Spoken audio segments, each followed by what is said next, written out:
Screen দেখতে পাচ্ছেন তো না?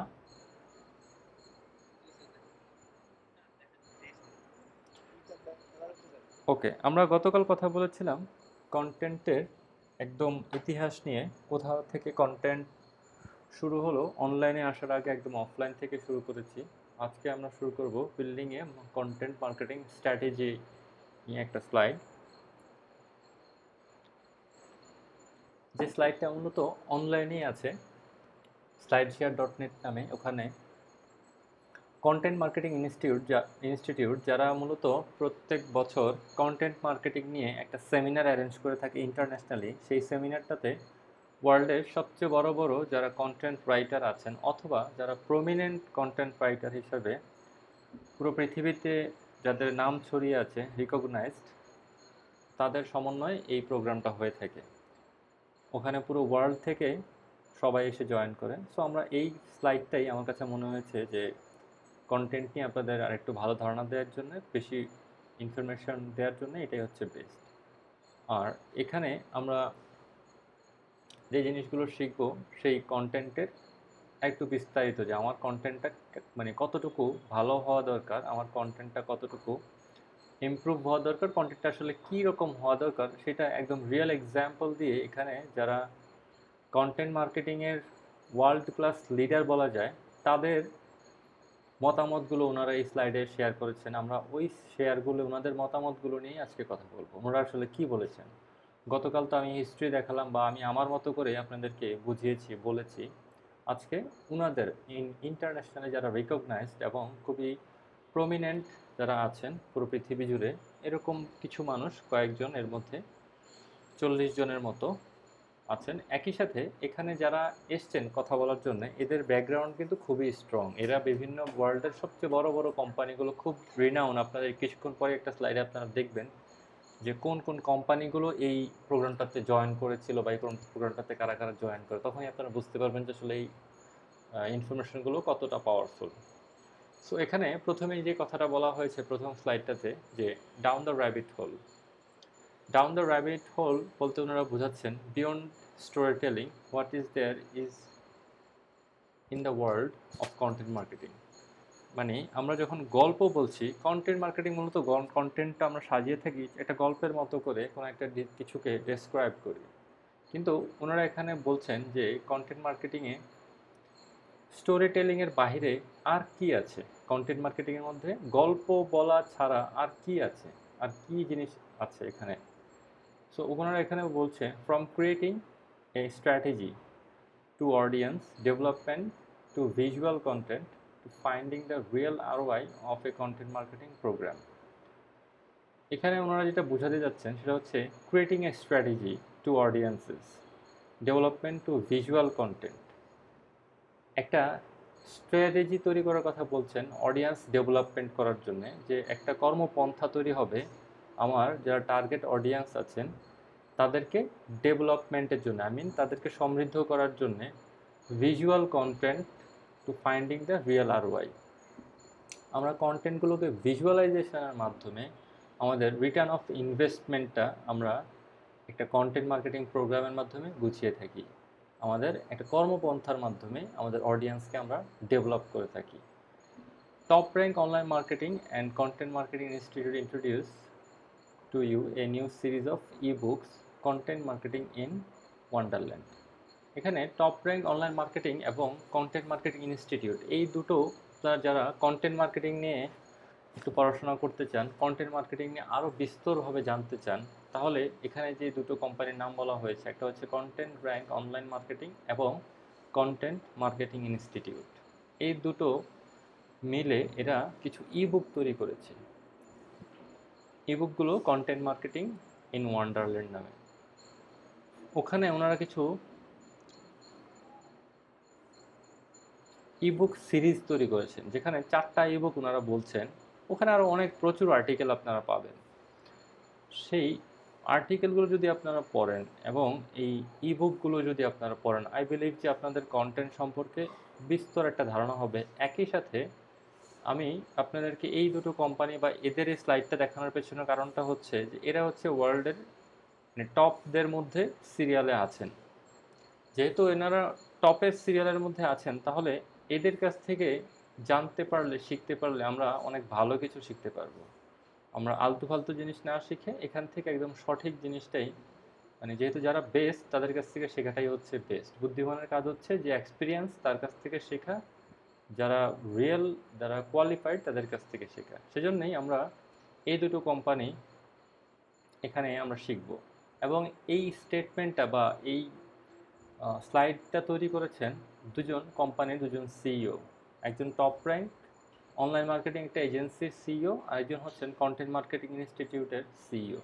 অতএব এই দুটো, মানে এই দুজনের সমন্বয়ে যেহেতু এখানে একটা সুন্দর প্রেজেন্টেশন ওরা তৈরি করেছেন, এবং এই প্রেজেন্টেশনটা আসলে খুবই তথ্যবহুল এবং খুব কোয়ালিফাইড লোকজনের সমন্বয়ে তৈরি করা।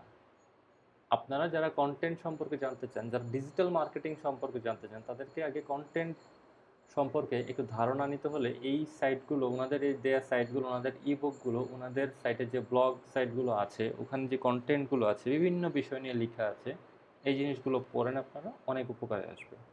আমরা নেক্সট স্লাইডে যাই। আচ্ছা, এই স্লাইডটাতে মূলত ওনারা চারটা বিষয় নিয়ে কথা বলেছেন। সেই বিষয়গুলো হচ্ছে কন্টেন্ট মার্কেটিং স্ট্র্যাটেজি একটা, অডিয়েন্স ডেভেলপমেন্ট একটা, ভিজুয়াল কন্টেন্ট মার্কেটিং একটা, আরেকটা হচ্ছে রিয়েল কন্টেন্ট আরওআই। ওনারা এই চারটা প্রোগ্রাম করেছেন, এই চারটা স্ট্র্যাটেজি নিয়ে আমাদেরকে বলা হয়েছে। এবং ওনারা বলছেন যে ওনারা একটা উইকলি একটা ইবুক পাবলিশ করবেন এই কন্টেন্ট মার্কেটিংয়ের উপরে। সো আপনারা চাইলে এগুলো ফরওয়ার্ড করতে পারেন কন্টেন্ট মার্কেটিং ইন ওয়ান্ডারল্যান্ড যে জায়গাটা আছে ওখানে যে। এখানে আমরা যে বলেছিলাম যে 40টা ব্র্যান্ড আছে, আপনারা দেখেন তো এখানে কোনো একটা ব্র্যান্ডকে আপনাদের মানে পরিচিত মনে হয় কিনা? আপনারা কি চেনেন দু চারটা ব্র্যান্ড এখানে?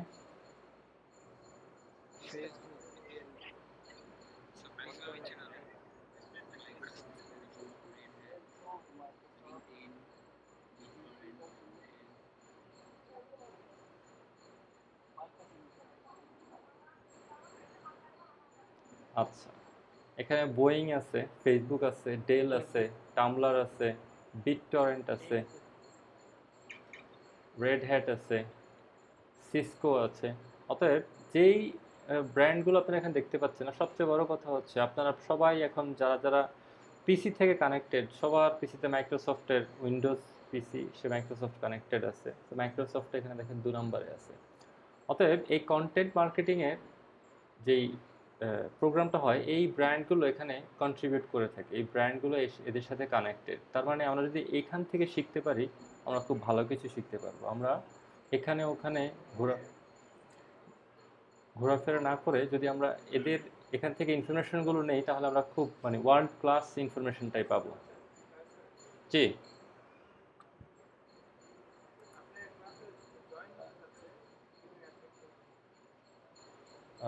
আমার এখানে তো অটো অ্যাডমিট দেয়া আছে। হ্যালো,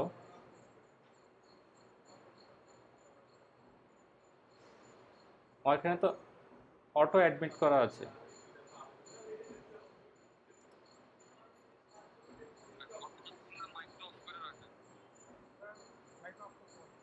হুম, জয়েন করতে যাচ্ছে পারছে না এমন কে আছে? এখানে তো অটো অ্যাডমিট, তাই না? যে আসতেছে সে তো অটো জয়েন হচ্ছে।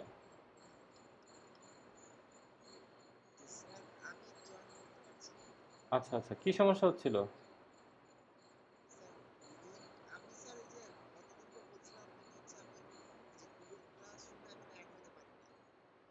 আচ্ছা,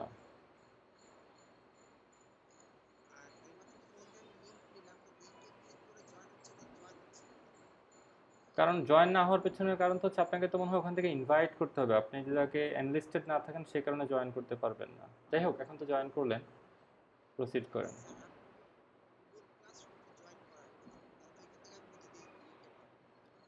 জুয়েল ক্লাসরুমে আপনি দেখেন যে লিঙ্কটা আমাদের একজন এখানে চ্যাটে দিয়েছে, আপনি এখান থেকে জয়েন হয় না?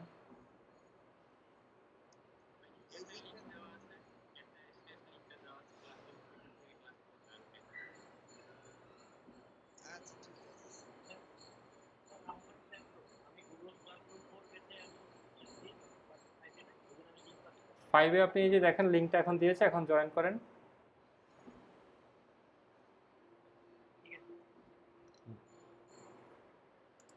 ওকে, সো এখন এখানে দেখেন আপনার, আমরা যখন এই এতগুলো মানে ওয়ার্ল্ড ক্লাস ব্র্যান্ডের সাথে কানেক্টেড থাকবো, অতএব ওনারা নিশ্চয়ই বুঝে শুনে বা এখানে এমন কোনো ইনফরমেশন নাই যেটা আসলে আমাদের কাজে আসবে না। ঠিক আছে, আমরা বেস্ট ইনফরমেশনটুকুই পাবো আশা করি। আর এখানে আপনাদের সকলের আমাদের প্রিয় ফেসবুকের লোগোটাও আছে, তার মানে ফেসবুকও এদের সাথে কানেক্টেড আছে, লিঙ্কডইন আছে, ফেসবুক আছে। চলেন আমরা তাহলে প্রসিড করি। ওকে, তারপর আমি যে জিনিসটা বলছিলাম যে আপনারা যারা কন্টেন্টের প্রতি ইন্টারেস্টেড হবেন, অথবা আমি চাইবো আপনারা সবাই কন্টেন্ট নিয়ে একটু ঘাটাঘাটি করবেন, এখানে 40+ কন্টেন্ট মার্কেটিং এক্সপার্টসদের নাম দেয়া আছে। অনেকেই হয়তো আমাকে কন্টেন্ট নিয়ে ক্লাস করার পরে বা জানতে চাইতেন বা হয়তো চাবেনও যে কাকে ফলো করব, কোন কন্টেন্টগুলো পড়ব, কোন সাইটে যাব। এই স্লাইডের এই নামগুলো দেখেন এবং এই লিঙ্কটা তো আপনাদেরকে দিয়ে দেওয়া হবে, তখন আপনারা এই স্লাইডে এসে এরা যারা আছেন এদেরকে ফলো করবেন। আপনার 40 জন থেকে যদি 10 জনের কন্টেন্টও আপনি পড়েন, আপনার বিশাল ধারণা হয়ে যাবে। ঠিক আছে, এটাই জায়ান্ট। সরি,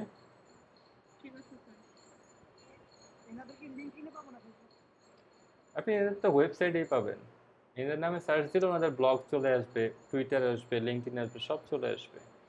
আপনার লিঙ্কডইন টুইটারে তো আপনি ওনাদেরকে ফলো করার দরকার নেই, আপনি ওনাদেরকে এই ওনার নামটা লিখে যখন গুগলে সার্চ করবেন তখন দেখবেন ওনার কন্টেন্ট, ওনার ওয়েবসাইট অটোমেটিক চলে আসবে, কারণ ওরা পপুলার। ঠিক আছে, স্ক্রিনশট নিতে হবে না, আপনি স্লাইডের লিঙ্কটাই পেয়ে যাবেন। আমি ক্লাসরুমে স্লাইডের লিঙ্কটা এক্ষুনি শেয়ার করে দিচ্ছি, আপনারা ওটা পেয়ে যাবেন। ঠিক আছে, এখানে আমি চ্যাটে দিয়ে দিলাম স্লাইডের লিঙ্কটা। জি বলেন।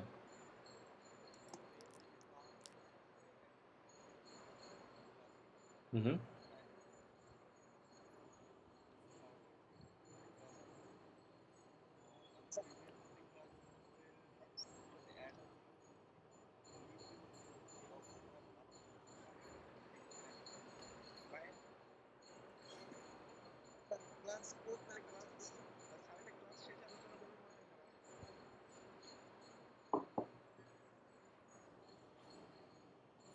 ঠিক আছে, আপনি আপাতত আমাদের স্লাইডটা দেখতে পাচ্ছেন নাকি?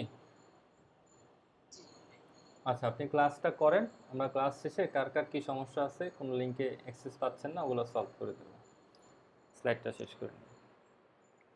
আর আমি স্লাইডের লিঙ্কটাও আপনাদের চ্যাট বক্সে দিয়ে দিয়েছি, আপনারা এটা বুকমার্ক করে রেখেন। পরে আপনার এখানে যারা 40+ কন্টেন্ট এক্সপার্ট আছেন এদের এই লিস্টটা দেখবেন। এইগুলো এদেরকে যদি ভালো করে আপনারা ঘাটাঘাটি করেন, এদের সম্পর্কে আপনারা এদের ব্লগগুলো পড়েন, এদের সাজেশনগুলো নেন, আই বিলিভ যে আপনার অ্যাটলিস্ট আচ্ছা, যে কদিন আপনারা বেঁচে থাকবেন কন্টেন্ট নিয়ে আপনাদের এর বাইরে আর কিছু যেতে হবে বলে আমার কাছে মনে হয় না। এর ওর কাছে ঘুরতে হবে না কন্টেন্ট সম্পর্কে জানতে। ঠিক আছে,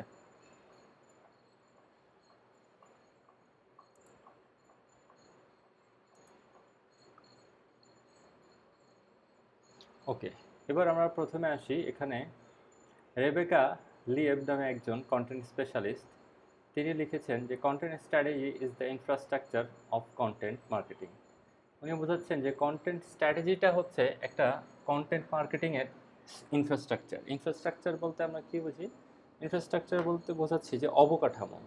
যদি আমি বলি যে কন্টেন্ট মার্কেটিং হচ্ছে একটা বিল্ডিং, তাহলে এর বেসমেন্টটা হচ্ছে এর ইনফ্রাস্ট্রাকচার, এর আর্কিটেক্টটা, যে কোন আর্কিটেক্টের মাধ্যমে, ইনফ্রাস্ট্রাকচারের মাধ্যমে বিল্ডিংটা দাঁড়িয়ে থাকবে, বিল্ডিংটা মজবুত কতটুকু হবে, এটার ইনফ্রাস্ট্রাকচারের উপর ডিপেন্ড করে।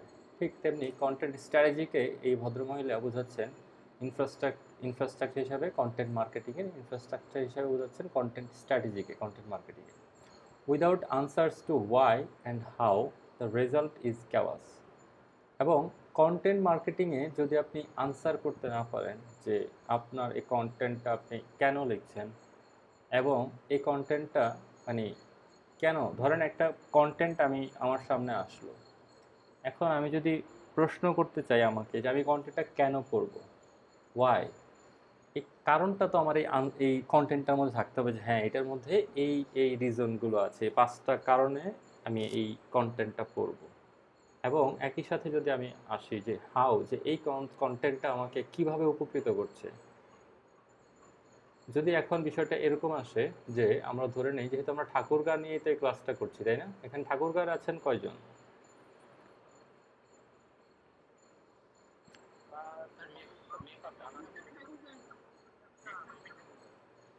আচ্ছা, ম্যাক্সিমামই ঠাকুরগাঁ। এখন আমি যদি ধরে নেই যে আপনারা ঠাকুরগাঁয়ের বিভিন্ন উপজেলা থেকে কানেক্টেড আছেন। ঠাকুরগাঁয়ের কয়টা উপজেলা আছে? 5টা উপজেলা। এটা কি সদর সহ 5টা না সদর বাদে 5টা? ওকে, সদর সহ 5টা। এখন আমি ধরে নিচ্ছি যে ঠাকুরগাঁও জেলায় 5টা আছে উপজেলা, সদর সহ 5টা উপজেলা। তাহলে এখন এই ঠাকুরগাঁও জেলা নিয়ে আমরা প্ল্যান করলাম যে আপনারা যারা আছেন ঠাকুরগাঁও এরা সবাই প্ল্যান করলেন যে একটা ট্রাভেল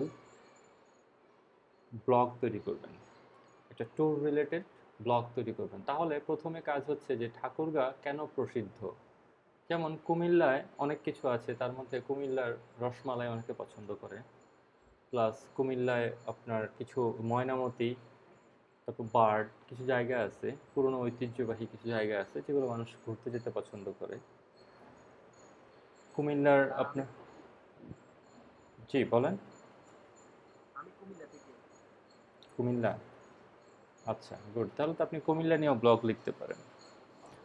এখন আমরা যদি ঠাকুরগাঁ নিয়ে একটা ব্লগ লিখতে যাই তাহলে এখন আমাদের ওই ব্লগে আমরা চিন্তা করলাম যে ট্রাভেল রিলেটেড একটা ব্লগ আমরা লিখবো ঠাকুরগাঁ নিয়ে। তাহলে ব্লগটা যদি আমি লিখতে হয়, নর্মালি আমাদের প্ল্যান কি, কারো কি এখন পর্যন্ত এই আমরা যে কন্টেন্ট নিয়ে কাজ করছি ঠাকুরগাঁ নিয়ে ট্যুর ট্রাভেল নিয়ে ব্লগ লেখার কি কোনো ইন্টারেস্ট গ্রো করেছে কারো? এনিওয়ান?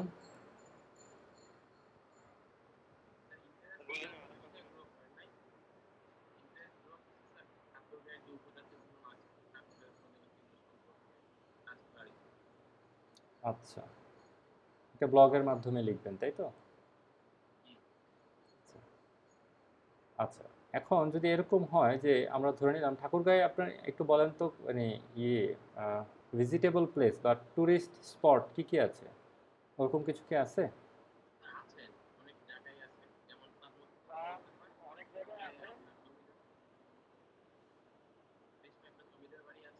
আচ্ছা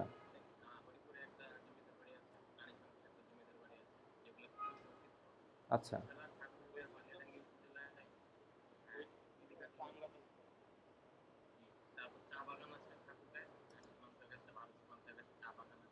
আচ্ছা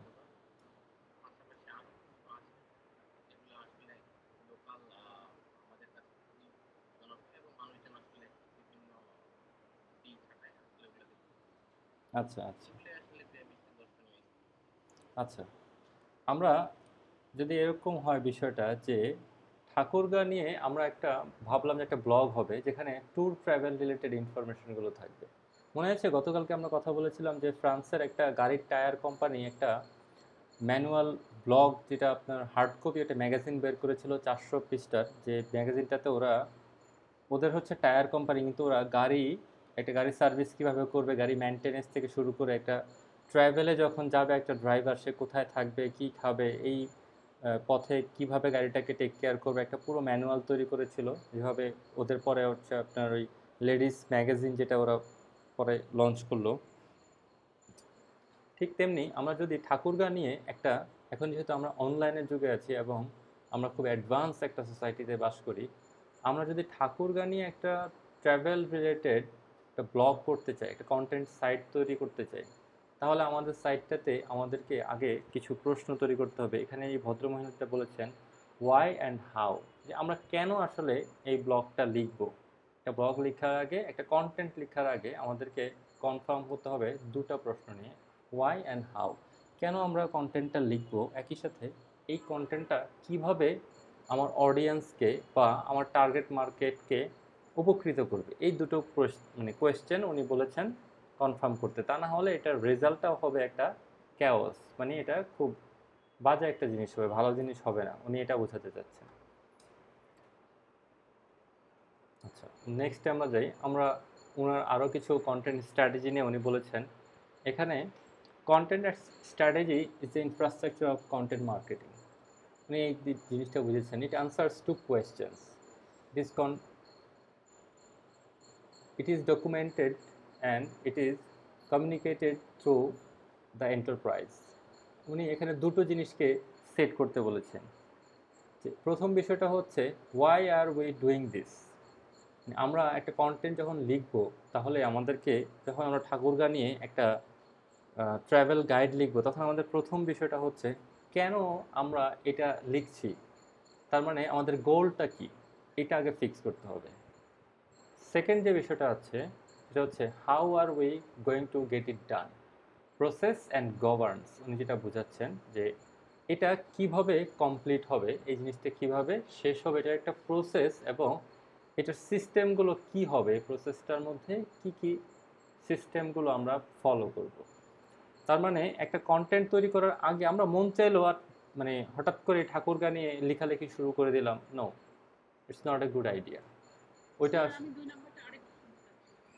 আচ্ছা আমি বলছি, how are we going to get it done. তার মানে আমরা প্রথমে একটা গোল সেট করলাম যে আমরা ঠাকুরগা নিয়ে একটা আর্টিকেল লিখব, ট্যুর এবং ট্রাভেলস রিলেটেড, ঠাকুরগাঁর প্রসিদ্ধ স্থানগুলো নিয়ে, ঠাকুরগাঁর খাবার দাবার নিয়ে, ঠাকুরগাঁর বিষয়টা নিয়ে। এখন গোলটা সেট করা হয়ে গেলে তারপর হচ্ছে আমরা প্রসেসটা, যে আমরা সেট করলাম যে আমরা এই ট্যুর ডিটেলটা লিখব এবং এই প্রসেসটা এখন কিভাবে লিখব। ফর এক্সাম্পল আমরা ডিসাইড করলাম যে ঠাকুরগাঁয় নিয়ে আমরা যে ট্যুর ট্রাভেলসটা লিখবো, এখন এটা আমরা 1 সপ্তাহের মধ্যে লিখবো। তাহলে আমাকে এটার প্রসেসটা ফিক্স করতে হবে যে এই 1 সপ্তাহের মধ্যে আজকে রবিবার, আমি রবিবারে কি লিখব, কালকে সোমবারে কি লিখব, মঙ্গলবারে কি লিখব, এরকম করে পুরো সপ্তাহব্যাপী আমার প্ল্যানিংটা, প্রসেসটা একদম ফাইনাল একটা ব্লু প্রিন্টের মতো আমার কাছে থাকতে হবে। আমরা একটা কমপ্লিট গভর্নেন্স, যেটা কোনটার পরে কোনটা হবে, প্রসেসগুলো ওয়ান বাই ওয়ান কমপ্লিট করে এটা কিভাবে যাবে, এটার পরে এটা কেন আসবে, এটার পরে এটা কেন আসবে, এরকম কমপ্লিটটা জিনিস লিখতে হবে। একই সাথে আমাদের গোলটা হবে খুব পারফেক্টলি, যে আসলে এটা থেকে আমরা কি চাচ্ছি, আমরা যে এই প্যাকেজটা লিখছি এটা আমরা কাদের জন্য লিখছি। এটা কি এমন যে আমাদের বাংলাদেশে যারা আছে শুধু তাদের জন্য আমরা লিখবো, নাকি এটা এমন যে আমাদের বাংলাদেশ, ইন্ডিয়া যারা আছে এরা, নাকি আমরা পুরো ওয়ার্ল্ডের জন্য লিখবো। আমাদের এই গোলটা ফিক্স করাটা খুব জরুরি এবং একই সাথে এই গোলটার মধ্যে আমরা খুব ডিফাইন্ড ওয়েতে যাব যে আসলে কি কি থাকা দরকার এটার মধ্যে। ঠিক আছে, এই জিনিসগুলো কনফার্ম করে আমরা আগাবো। এটা নিয়ে আমরা আরো সুন্দরভাবে কথা বলবো আর একটু সামনে যাই। এখানে আরেকজন ভদ্রলোক যার নাম হচ্ছে জেফ। জেফ বলছেন কনটেক্সট ইজ কুইন। এখানে কনটেক্সট ইজ কুইন বলতে উনি সিচুয়েশনটাকে বোঝাচ্ছেন। কনটেক্সটটা কি, সিচুয়েশন, যে when it comes to your content marketing strategy don't forget the queen। উনি বোঝাচ্ছেন যে যখনই আপনি আপনার কন্টেন্ট মার্কেটিং স্ট্র্যাটেজি বা কন্টেন্ট মার্কেটিংয়ের কর্মপন্থাটা চুজ করতে যাচ্ছেন, তখন আপনি ভুলে যাবেন না আপনার কনটেক্সটটা কী। কনটেক্সট মানে উনি বোঝাচ্ছেন যে সিচুয়েশনটি কি, আপনার বর্তমান পরিস্থিতিটা কি, কোন পরিস্থিতির উপর আপনি এই কন্টেন্টটা লিখতে যাচ্ছেন, এই জিনিসটা যেন আপনি ভুলে না যান। অ্যাজ উই অল নো, আমি বলেছিলাম আপনাদেরকে যে কন্টেন্ট ইজ কিং। সো এটা উনি বলছেন content is king, it's okay, কিন্তু আমরা এই মার্কেটিং করতে যে যেন কনটেক্সট ইজ কুইন, এই রানীকে ভুলে না যাই। আমাদের কন্টেন্ট তো অবশ্যই কিং, কিন্তু আমাদের সিচুয়েশনটা, আমাদের এই যেই কনটেক্সটটা নিয়ে আমরা কাজ করব সেই কনটেক্সটটা হচ্ছে রানী। অতএব যত ভালোই আমাদের কন্টেন্ট হোক, যদি আমরা এই সিচুয়েশনটাকে বুঝতে না পারি যে কোন সিচুয়েশনটার উপর আমি এই কন্টেন্টটা লিখছি বা লিখব, তাহলে আমার কন্টেন্টটা কোনো কাজে আসবে না।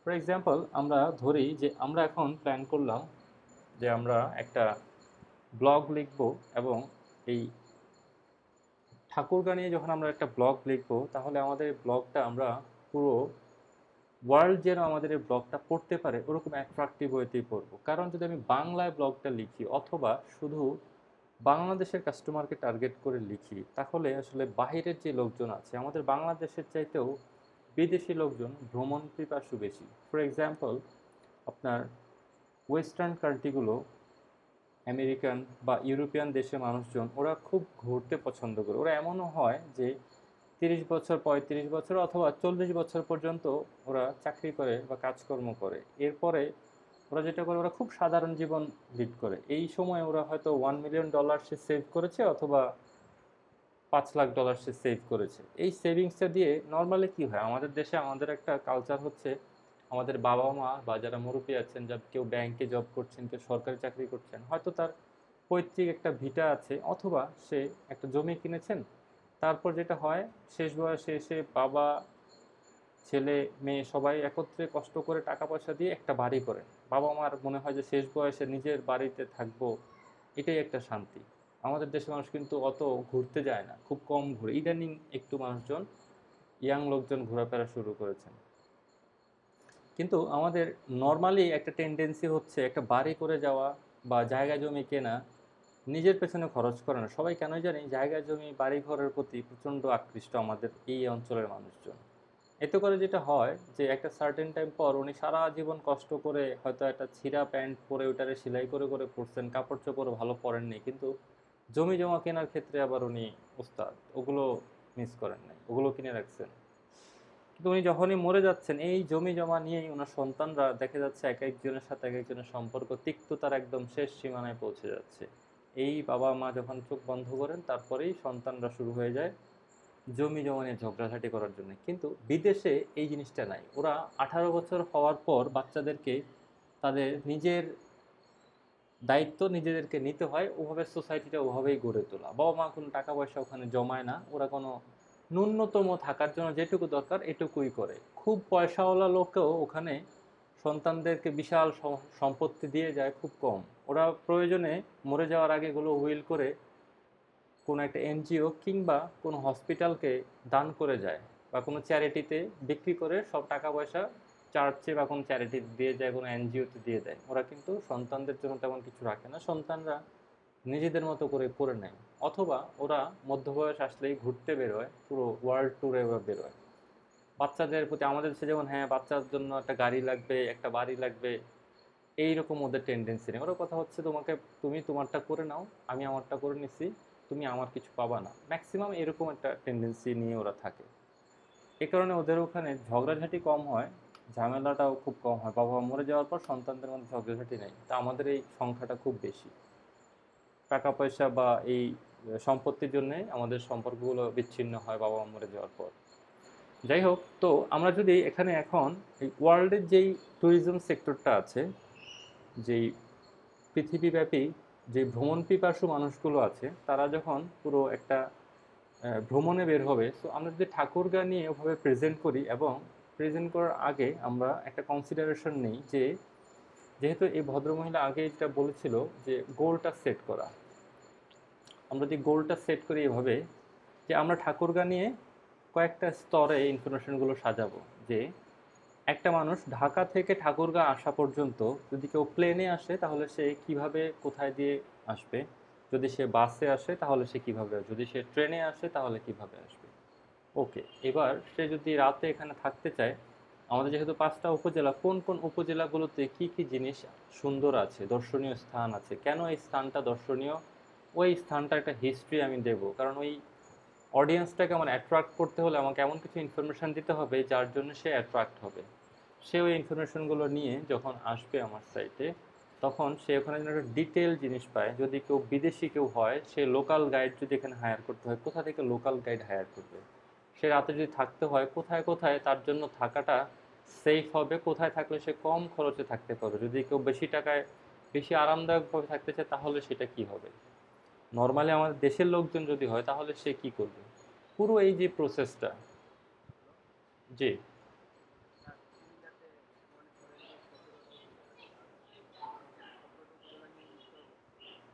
আমি তো জাস্ট এক্সাম্পল দিচ্ছি, ইটস আপ টু ইউ। আমি জাস্ট বোঝানোর জন্য আপনাদেরকে এক্সাম্পলটা দিচ্ছি ঠাকুর ভাইয়ের।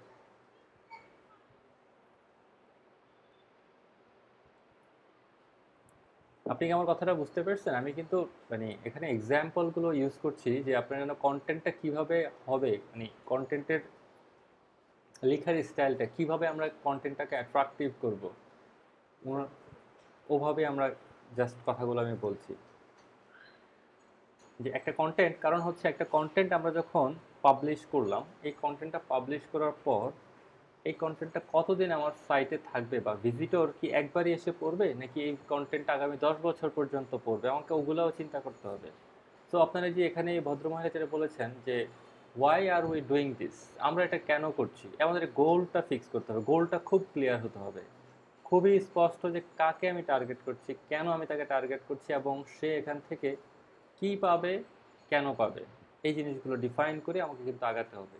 আমি যদি এখন এমন হয় যে এখানে আমেরিকা, রাশিয়া, তারপর হচ্ছে আপনার জাপান, চায়না, এই দেশের লোকজন প্রচুর ঘুরে, ওরা প্রচুর মানে পুরো ওয়ার্ল্ড ঘুরতে চায়, বেড়াতে চায়, ওরা যদি ইনফরমেশন কালেক্ট করতে চায় আমাদের সাইট থেকে, যদি ইনফরমেশনগুলো পায়, তাহলে ওদের জন্য সুবিধা না? ঠাকুরগাঁয়ে হয়তো বাইরের ফরেনাররাও ঘুরতে আসবে। বোঝাতে পারছি আমি? আচ্ছা, এখানে এই ভদ্রলোক যেটা বলেছেন যে কনটেক্সট ইজ কুইন, তার মানে আমরা আমাদের কন্টেন্ট ইজ কিং এবং কনটেক্সট ইজ ইজ কুইন। আমাদের রাজা হচ্ছে কন্টেন্ট এবং রানী হচ্ছে সিচুয়েশন। কোন সিচুয়েশনের উপর ভিত্তি করে আমরা এই কন্টেন্টটা লিখছি সেইটাকে উনি খুব বেশি প্রেশারাইজ করেছেন। ওকে, আমরা নেক্সটে যাই। নেক্সটে আমাদের এখানে হচ্ছে আরেকজন ভদ্রলোক, জেসো। উনি হচ্ছে senior director of content marketing at Kapost. যেহেতু উনি সিনিয়র ডিরেক্টর, তার মানে ওনার এই কন্টেন্ট সম্পর্কে ব্যাপক ধারণা আছে। The path to what's next, the path to what's next is important. এখানে উনি বলছেন marketing campaigns often feel like a trip down the rabbit hole. আসলে মার্কেটিং ক্যাম্পেইনগুলোকে উনি বলতেছেন যে এটা আসলে ডিফাইন করা খুব টাফ, যে কোন ক্যাম্পেইনটা ভালো করবে, কোন ক্যাম্পেইনটা যে খারাপ করবে, এটা খুবই কঠিন। এটা র্যাবিট হোলের মধ্যে চলে যাচ্ছে, আসলে আমরা খুব আইডেন্টিফাই করাটা খুব ডিফিকাল্ট হয়ে যাচ্ছে আমাদের জন্য।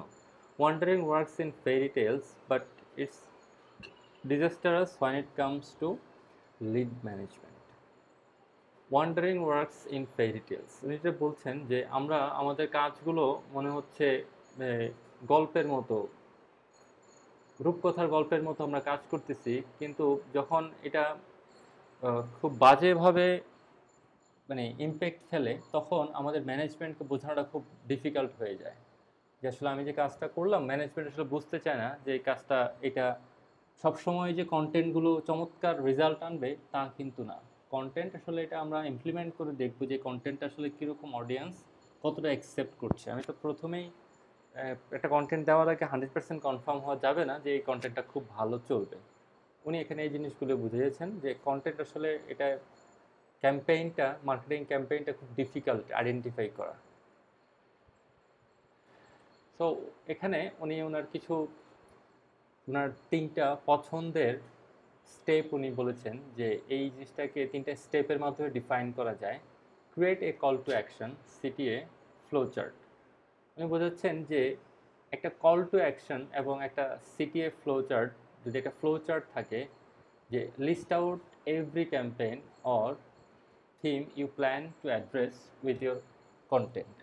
আপনাকে পুরো একটা কন্টেন্ট আপনি যখন লিখছেন, আপনি একটা কন্টেন্ট যখন প্রেজেন্ট করবেন, এটার পুরো ক্যাম্পেইনটা যে আপনি ডিফাইন করলেন যে এই সপ্তাহে আপনি এই কন্টেন্টটা সাবমিট করবেন বা এই কন্টেন্টটা নিয়ে লিখবেন, তাহলে ওই কন্টেন্টটার একদম প্রত্যেকটা জিনিসকে উনি বলতেছেন একটা ফ্লো চার্টের মধ্যে নিয়ে আসা। নেক্সট উনি বলছেন একটা campaign, create A campaign flow chart for every campaign. মানে প্রত্যেকটা কন্টেন্ট যখন আমরা লিখবো, প্রত্যেকটা কন্টেন্টের জন্যে আমাদের একটা ফ্লো চার্ট থাকতে হবে। ফ্লো চার্টটা থাকবে এরকম যে আমরা এই কন্টেন্টটা কখন, কিভাবে, কোথায় কোথায় পোস্ট করব। উনি যেটা বলছেন, content marketing campaigns can get complex. There are there may be blogs, blog post, social post, display or search ads, videos, landing pages, the list goes on. কারণ একটা ক্যাম্পেইন, একটা কন্টেন্ট ক্যাম্পেইন যখন আমরা create করি, তখন আমাদের এই ক্যাম্পেইনগুলো বিভিন্ন জায়গায় আমরা এটা পোস্ট করতে পারি। আমরা একটা ব্লগ পোস্ট দিয়ে শুরু করে এখানে সোশ্যাল পোস্টও দিব, ডিসপ্লে অ্যাডও দিব, সার্চ অ্যাডও দিব, আমাদের এখানে কন্টেন্ট হিসেবে ভিডিও থাকতে পারে, এবং আমরা ল্যান্ডিং পেজেও আমরা এখান থেকে নিয়ে যাব অডিয়েন্সকে টেনে। এরকম অনেক বহু মানে লিস্ট আসলে অপশনের তো শেষ নেই, list goes on and on, আরও অনেক কিছু আসবে। সো উনি বলছেন ডোন্ট গেট লস্ট, হারিয়ে যেও না, before you launch any campaign create a flow chart. এই কারণেই বলছেন তুমি যেন হারিয়ে না যাও, এই কারণে সব কিছু খুব সুন্দর মাপকাঠি দিয়ে একটা ফ্লো চার্ট, ক্যাম্পেইন ফ্লো চার্টের মাধ্যমে উনি করতে বলছেন। তাহলে হবে কি, আপনি খুব সহজেই আইডেন্টিফাই করতে পারবেন কোন জিনিসটার পরে কোন জিনিসটা আসবে, কোন কাজটার পরে কোন কাজটা করতে হবে। এটা একটা ডিফাইন থাকবে এবং খুব সুন্দর। প্রথমেই আমরা যে জিনিসটা দেখে এসেছিলাম যে একটা প্রসেসের মাধ্যমে জিনিসটা আসবে, আমরা জানবো যে কোনটার পর কোনটা করতে হবে, সুন্দরভাবে কাজটার সমাধান হবে, কারণ তা না হলে এলোমেলো হয়ে যাওয়ার সম্ভাবনা থাকছে বেশি। উনি ওনার এক্সপিরিয়েন্স থেকে বা ওনার পছন্দের যে স্টেপগুলো সেগুলো এখানে শেয়ার করছেন। তারপর উনি বলছেন 3 নম্বর স্টেপে এসে stop focusing on channels and start unifying your content production. উনি বলছেন কোন চ্যানেলে আমরা কন্টেন্টটা পাবলিশ করব সেইটা আমরা যেন ভুলে যাই, ওইটার প্রতি আমাদের ফোকাস না থাকে যে আমরা কি ফেসবুকে সাবমিট করব, ব্লগারে দিব, না ইউটিউবে পাবলিশ করব, কোথায় দিচ্ছি সেটা কোনো ইম্পর্ট্যান্ট ইস্যু না ওনার মতে ইম্পর্ট্যান্ট ইস্যু হচ্ছে স্টার্ট ইউনিফাইং, যে আপনার কন্টেন্টটাকে ইউনিক করার জন্য কি কি করা যায়, কন্টেন্ট প্রোডাকশনটাকে ইউনিক কিভাবে করা যায়, এইটার দিকে উনি বলছেন ফোকাস দেওয়ার জন্য। আর ইউনিক কীভাবে হবে, ইউনিক হবে তখনই যখন আমরা আমাদের নিজস্ব মতবাদ বা নিজস্ব ধারণা থেকে এই রিলেটেড কন্টেন্টগুলো নিয়ে, আমি যেটা বলছিলাম আগে গতকাল বলেছি যে আমরা এই রিলেটেড কন্টেন্টগুলো আগে পড়ব, ওখানে কি মিসিং আছে, কি কোন জায়গাগুলো আমার কাছে মনে হচ্ছে ইমপ্রুভ করা যেতে পারে, সেই জায়গাগুলো হলেই কিন্তু জিনিসটা ইউনিফাই হবে, ইউনিক হবে, অন্যের থেকে ইউনিক। এখন ভাই সোজা কথা হচ্ছে যে 10টা, আমি ধরলাম যে 10টা জায়গায় একই জিনিস পাওয়া যায়, তাহলে আমি নতুন আরেকটা দোকানও দিল একই জিনিস বিক্রি করার জন্য, ওখানে কেন যাব? ওই ইউনিক জায়গাটা আপনাকে তৈরি করতে হবে, এই কেনর জায়গাটা আপনাকে খুঁজে বের করতে হবে। এই জায়গাটা ফোকাস দেওয়ার কথা উনি বেশি বেশি বলছেন, কারণ ইন্টারনেটে ইনফরমেশন পাওয়া যায় না এমন কোনো জিনিস খুব কমই আছে। ওকে, নেক্সটে মুভ করি। আচ্ছা, এখানে আরেকজন ভদ্রমহিলা, উনি কন্টেন্ট মার্কেটিং প্ল্যানিং নিয়ে বলছেন। উনি হচ্ছেন জেন। জেন বলছেন যে what lessons can you learn from Alice and friends to help you create a great content marketing strategy, here are three of my favourites. উনি বলছেন যে উনি ফ্রেন্ডস অ্যান্ড ফ্যামিলির কাছ থেকে আমরা কন্টেন্ট মার্কেটিং প্ল্যানিং সম্পর্কে আমরা কি কি শিখতে পারি, কন্টেন্ট মার্কেটিং স্ট্র্যাটেজি সম্পর্কে আমরা কি কি জানতে পারি, এটা ওনার 3টা পছন্দের জিনিস উনি শেয়ার করেছেন। So wave experimented into the fabric of your strength, experimentation into the fabric of your strength. উনি এখানে যেটা বলছেন যে আমরা যখন নতুনভাবে কন্টেন্ট লিখব, সেই কন্টেন্ট লেখার ক্ষেত্রে আমরা যেন এক্সপেরিমেন্টেশনটা সেই জায়গাটাই করি যে জায়গাটা আমাদের স্ট্রেংথ আছে।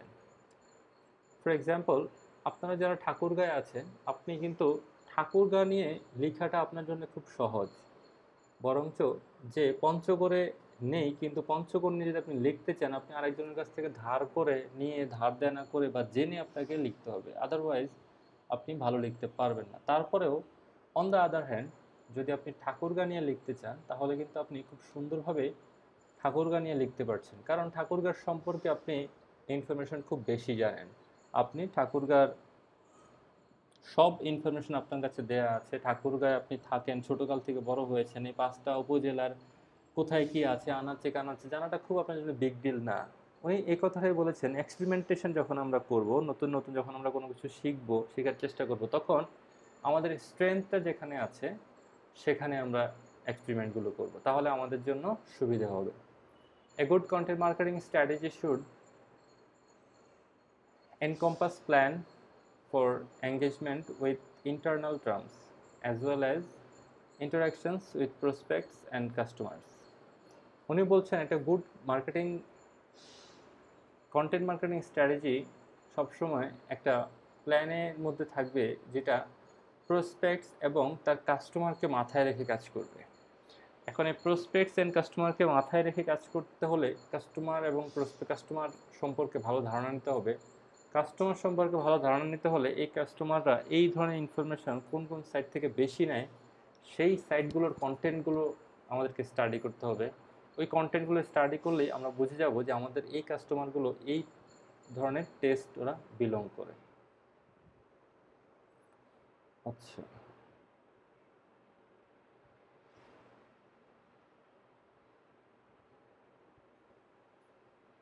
ঠিক আছে। আচ্ছা, এরপর আরেকজন ভদ্রলোক উনি বলছেন যে look at your community for content to augment and help promote the proverbial win win is not a myth. এখানে উনি বলছেন যে look at your community, look to your community for content and augment and help promote.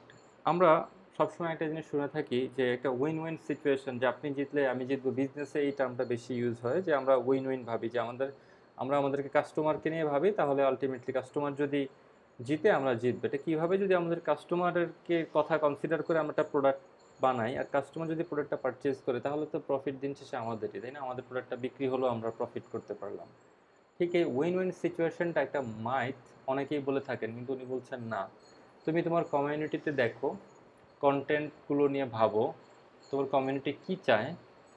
সোজা কথা হচ্ছে, ঘুরে ফিরে একটা জায়গায় আসছেন সবাই, যে আপনার টার্গেট অডিয়েন্সরা আসলে কি চায়, তাদের চাওয়ার পাওয়াটা কি, তাদের ইন্টারেস্টটা কোথায়, তারা কি ধরনের জিনিস পছন্দ করে, ওই জিনিসটার প্রতি আপনাকে ফোকাস দেওয়ার জন্য বলা হয়েছে। আপনি যদি আপনার কাস্টমারের হার্টটা উইন করতে পারেন, তাহলে আপনি অনেক কিছুই পেয়ে যাবেন, আপনার জন্য সব কিছু সহজ হয়ে যাবে। আচ্ছা, এই ভদ্রলোক বলছেন কন্টেন্ট অ্যান্ড কমিউনিটি নিয়ে। আপনার ওনার প্রোফাইলটা এখানে, এই স্লাইডটাতে সবাই যারা যারা এখানে ইনফরমেশনগুলো দিয়েছেন, ওনাদের একটা প্রোফাইল আছে। আপনি দেখুন উনিকে CMO at BitTorrent. So CMO মানে হচ্ছে চিফ মার্কেটিং অফিসার। বিটটরেন্টের মতো একটা কোম্পানি যদি চিফ মার্কেটিং অফিসার একটা কথা বলে থাকে, তার মানে নিশ্চয়ই উনি আবল তাবল কথা বলছেন না, খুব জেনে শুনে এবং খুব কোয়ালিফাইড কথাবার্তাই বলছেন। সে কারণেই আপনারা ওনাদের এই জিনিসগুলো দেখবেন, ফলো করবেন, আপনাদের খুব কাজে আসবে, খুবই কাজে আসবে। Content drives the experience inside and out. উনি যেটা বলছেন যে কন্টেন্ট আসলে একটা এক্সপিরিয়েন্স দেয় মানুষকে, ইনসাইড অ্যান্ড আউট, ভেতর এবং বাহির সম্পর্কে একটা ধারণা দেয়। আর এখানে বলছেন উনি, আর প্রথমে যেটা বলছেন, how to build your content strategy inside a community of 170 million monthly user. তার মানে কন্টেন্ট সার্চ করে অনলাইনে 170 মিলিয়ন ইউজার আছেন, যারা ইনফরমেশন চায়, কন্টেন্ট সম্পর্কে জানতে চায়, ইনফরমেশন নিয়ে ঘাটাঘাটি করে। 170 মিলিয়ন, বুঝতে পারছেন তো? 10 লাখে 1 মিলিয়ন, 170 মিলিয়ন মান্থলি ইউজার পুরো ওয়ার্ল্ড ওয়াইড। তার মানে কন্টেন্টের কত বড় একটা ডিমান্ড মার্কেটে।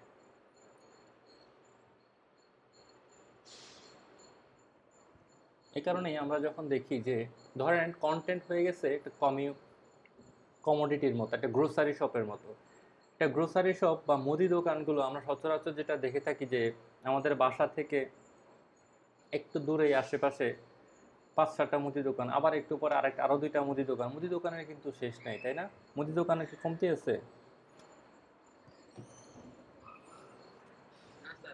মার্কেটে প্রচুর মুদি দোকান দেখা যায় না? বা এলাকায় বের হলেই 2-4টা মুদি দোকান চোখের সামনে পড়ে। ঢাকা শহরে তো ডানে বামে উপরে নিচে সব জায়গায় মুদি দোকান। চায়ের টং তো মাশাল্লাহ 1 হাত দূরে দূরে মনে একটা করে, ভরপুর। চায়ের টং দেওয়ার পর বন্ধ হয়ে গেছে এমন কি দেখছেন কেউ?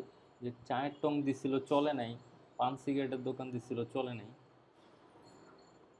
কারণটা কি?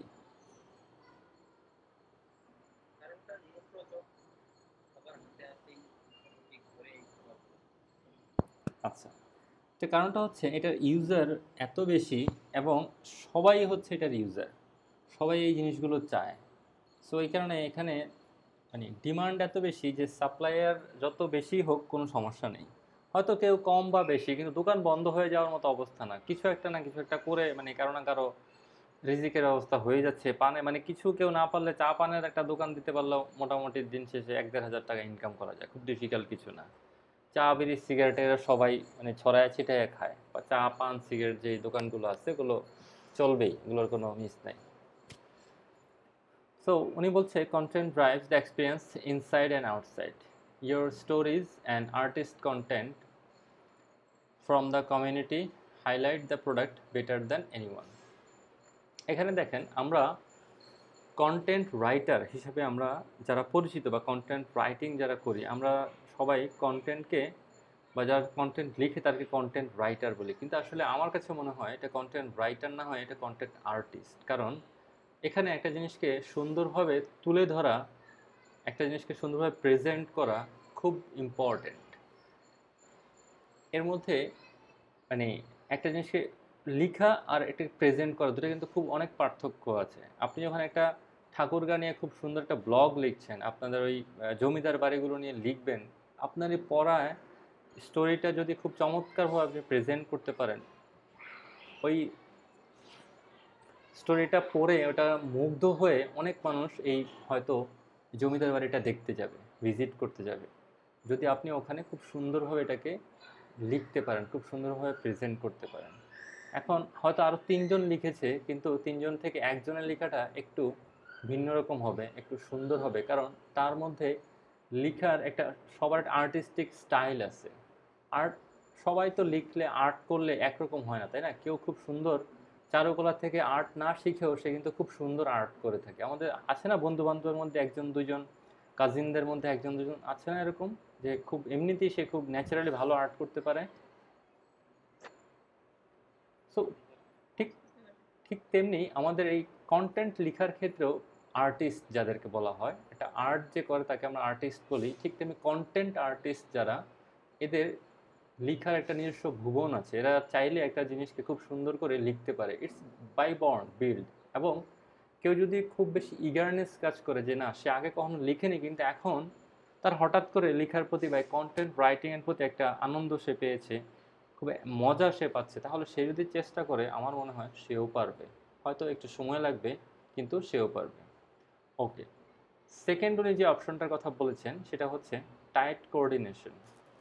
টাইট কোঅর্ডিনেশন লিখছেন উনি between the artist, users, product, product marketing and communications drive success.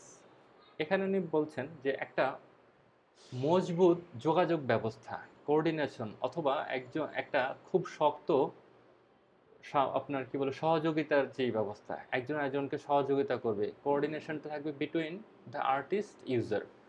Artist এবং ইউজারের মধ্যে কোঅর্ডিনেশনটা কিভাবে সম্ভব? কারণ আর্টিস্ট তো হচ্ছে একজন কন্টেন্ট আর্টিস্ট, সে লিখলো একটা কন্টেন্ট, একটা ইউজার হচ্ছে একটা ওয়েবসাইটে এসে একজন পড়লো, তাহলে এই দুজনের মধ্যে কোঅর্ডিনেশনটা কিভাবে হবে?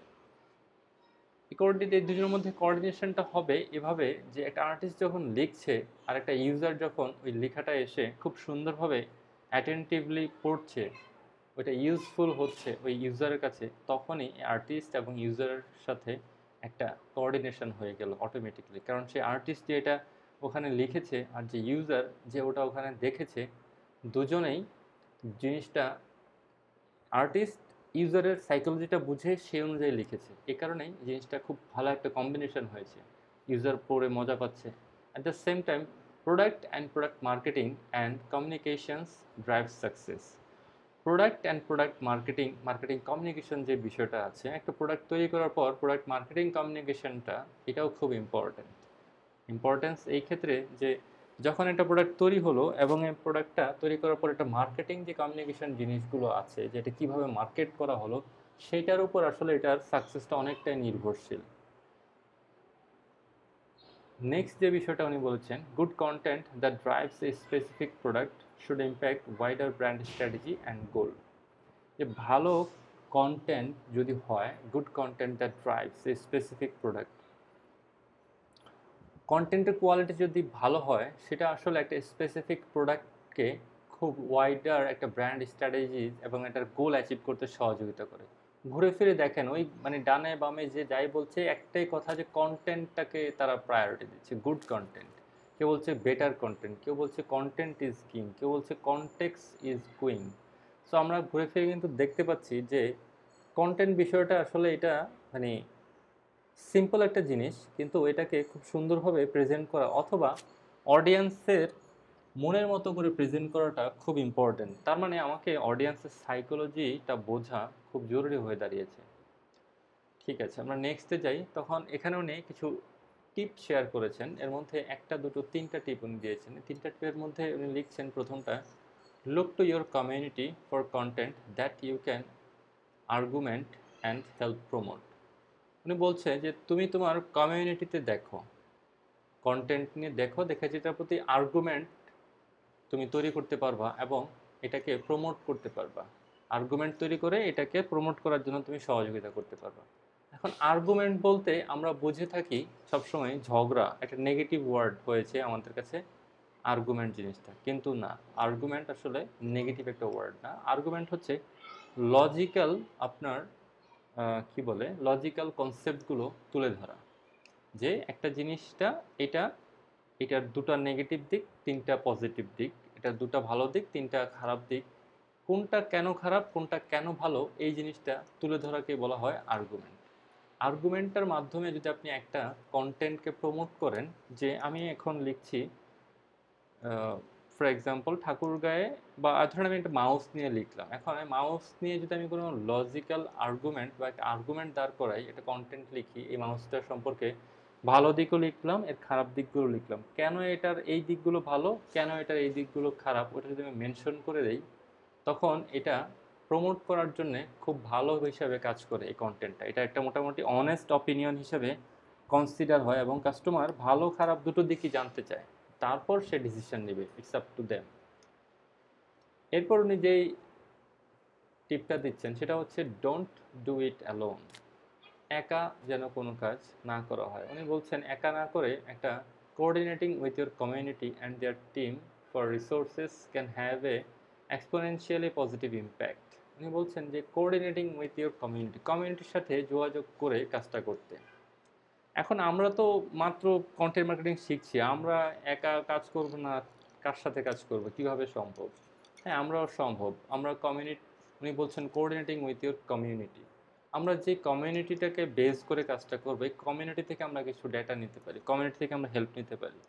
ফর এক্সাম্পল, আমরা চাইলে আমাদের হয়তো যারা ফ্রেন্ডরা আছেন, এই ভ্রমণ করতে পছন্দ করেন, ওদের দু চারজনের সাথে কথা বলতে পারি যে বন্ধু আমি তো এই বিষয়টা নিয়ে লিখছি, এই দেখো তো আমি এই জিনিসটা লিখলাম, তোমার কি মনে হয় যে লেখাটা ঠিক আছে কিনা? আপনার তখন হয়তো আপনার দুইটা ফ্রেন্ড দেখে বলবে, আচ্ছা তুমি যেখানে আরেকটু এই জিনিসটা এরকম করতে পারো, আমার কাছে মনে হচ্ছে যে এটা আরেকটু এইভাবে করতে পারো। অথবা আপনি আপনার বাসায় আপনার ছোট ভাই বোন, বড় ভাই বোন, বাবা মার সাথেও কনসিডার লিখতে বলতে পারেন যে আমি এই জিনিসটা করছি এইভাবে, তোমাদের কি মনে হয়, ওদের সাজেশনটা কি, ওদের কি কোঅর্ডিনেশনটা আপনি পান, দেখেন এইভাবেই কিন্তু আসলে আপনি ইমপ্রুভ করতে পারেন। আপনি একা না হয় আপনি আপনার কমিউনিটির সাথে কানেক্টেড থাকলেন। কারণ আমরা একটা বিষয় জানি যে many man many minds. So যখন আমরা আরও দু একটা মানুষের সাথে কথা বলবো, হয়তো আরও কিছু জিনিস পরিষ্কার হয়ে যাবে, তার সাথে কথা বললে আমার হয়তো আরও তিনটা নতুন আইডিয়া চলে আসতে পারে।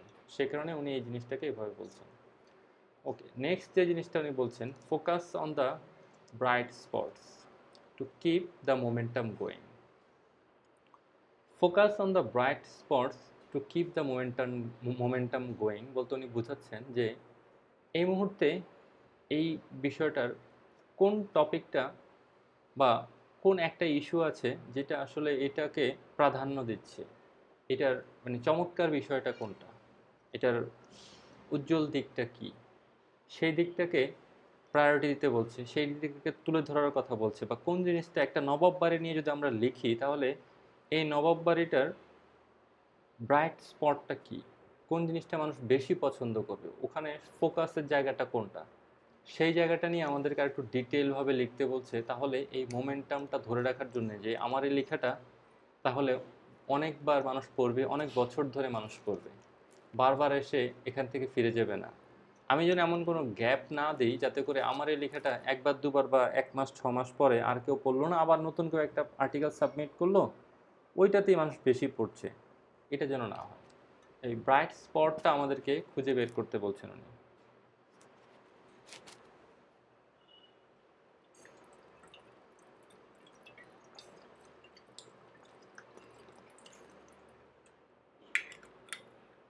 আচ্ছা, এখানে আরেক ভদ্রলোক এসছেন, উনিও চিফ মার্কেটিং অফিসার, ব্রায়ান বলছে content marketing is the fuel propelling the marketing engine. Content মার্কেটিংটাকে উনি ফুয়েল বলছেন এই মার্কেটিং ইঞ্জিনটাকে চালানোর জন্যে। তার মানে কন্টেন্ট মার্কেটিংটা কত ইম্পর্ট্যান্ট একটা পার্ট উনি বোঝাচ্ছেন, যে যদি আমরা ধরে থাকি যে একটা গাড়ি হচ্ছে একটা মার্কেটিং ডিপার্টমেন্ট, আর এই গাড়ির ইঞ্জিনে তেলটা হচ্ছে কন্টেন্ট মার্কেটিং, তাহলে তেল ছাড়া তো গাড়ি যত দামি হোক আর যত পাওয়ারফুল হোক কোনো কাজে আসবে না, তাই না? সে কারণে উনি এই জিনিসটাকে প্রায়োরিটি দিচ্ছেন। এবং উনি যে জিনিসটা বলছেন, উনি তিনটা এখানে অপশন দিয়েছেন, তার মধ্যে একটা উনি বলছেন যে success to success with a content marketing strategy it is important to, একটা কন্টেন্ট মার্কেটিং স্ট্র্যাটেজি সাকসেসফুল করার জন্য উনি কিছু টিপস দিচ্ছেন। তার মধ্যে প্রথম টিপসটা হচ্ছে get out of your comfort zone. প্রথমেই হচ্ছে আপনাকে আপনার যে আরামদায়ক যে জায়গাটা আছে, আপনার কমফোর্ট জোনটা, যেখানে আপনি খুব স্বাচ্ছন্দ্য বোধ করেন কাজ করতে বা খুব স্বাচ্ছন্দ্যে কাজ করতে পারেন, সেই জায়গাটা থেকে বের হয়ে আপনার একটু হার্ডকোর যে জায়গাটা, ফর এক্সাম্পল আপনি হয়তো সবসময় টেকনোলজি নিয়ে লিখেন, কিন্তু এখন টেকনোলজি নিয়ে লিখে আপনি খুব মানে আহ, একটা একটা সার্টেন এরিয়া নিয়ে লিখেন। সো উনি বলছেন যে be willing to experiment and test different content formats and types.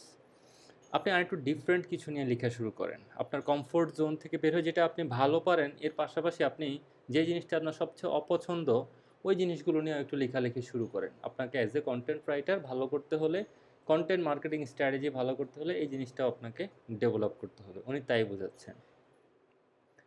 Align your content goals to the overall goals.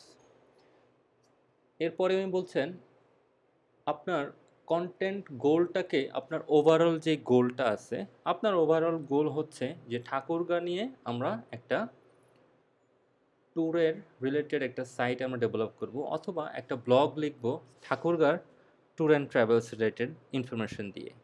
তাহলে আমাদের কন্টেন্ট গোলটা, আমার ওভারঅল যে গোলটা সেটা হচ্ছে এটাকে প্রেজেন্ট করতে হবে। আমি যেন কন্টেন্টগুলো ওভাবেই গুছিয়ে লিখি যে ঠাকুরগাঁয়ের ইনফরমেশনগুলো এখানে এত চমৎকারভাবে প্রেজেন্ট হবে যে আমার এই এখানে যারা ঠাকুরগাঁ ভ্রমণ করতে চান তারাও ভ্রমণ করতে আসতে পারবেন। একই সাথে আমার যেই কন্টেন্টের টার্গেটটা আছে যে আমি এটা দিয়ে কিছু ইনকাম হবে আমার, সেটাও যেন ফিল আপ হয়। তার মানে ইনফরমেশনগুলো খুব চমৎকার হওয়া বা পারফেক্ট হওয়াটা খুব জরুরি।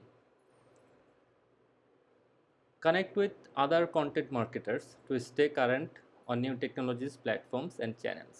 উনি যেটা বলছেন যে অন্য যে কন্টেন্ট মার্কেটার যারা আছেন বা কন্টেন্ট আর্টিস্ট বা কন্টেন্ট রাইটার যারা আছেন, এদের সাথে কানেক্টেড থাকার জন্য উনি বলছেন, এদের সাথে যেন আমরা কানেক্টেড থাকি। তাহলে আপনি নতুন টেকনোলজি কি কি আসলো, একই সাথে নতুন প্ল্যাটফর্মগুলো কি কি আছে এই কন্টেন্ট মার্কেটিং স্ট্র্যাটেজি অ্যাপ্লাই করার জন্য বা কন্টেন্ট অ্যাপ্লাই করার জন্য কি কি প্ল্যাটফর্ম আসছে, একই সাথে চ্যানেলগুলো কি নতুন কোনো সোশ্যাল মিডিয়া আসলো কিনা, বা প্ল্যাটফর্ম আর চ্যানেল যেটাই হোক আমরা এর সাথে যেন কানেক্টেড থাকি, তাহলে আমরা এগুলো সম্পর্কে আপডেটেড থাকতে পারবো নতুন কোনো কিছু আসলে মার্কেটে।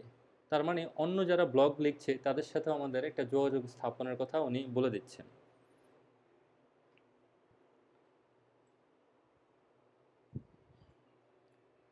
আচ্ছা,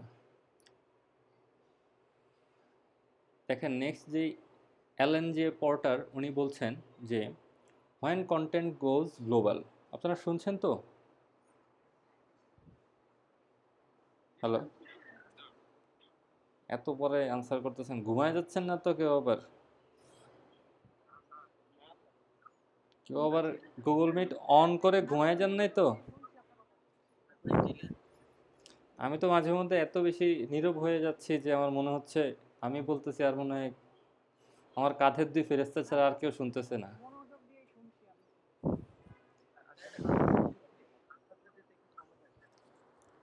জি বলেন।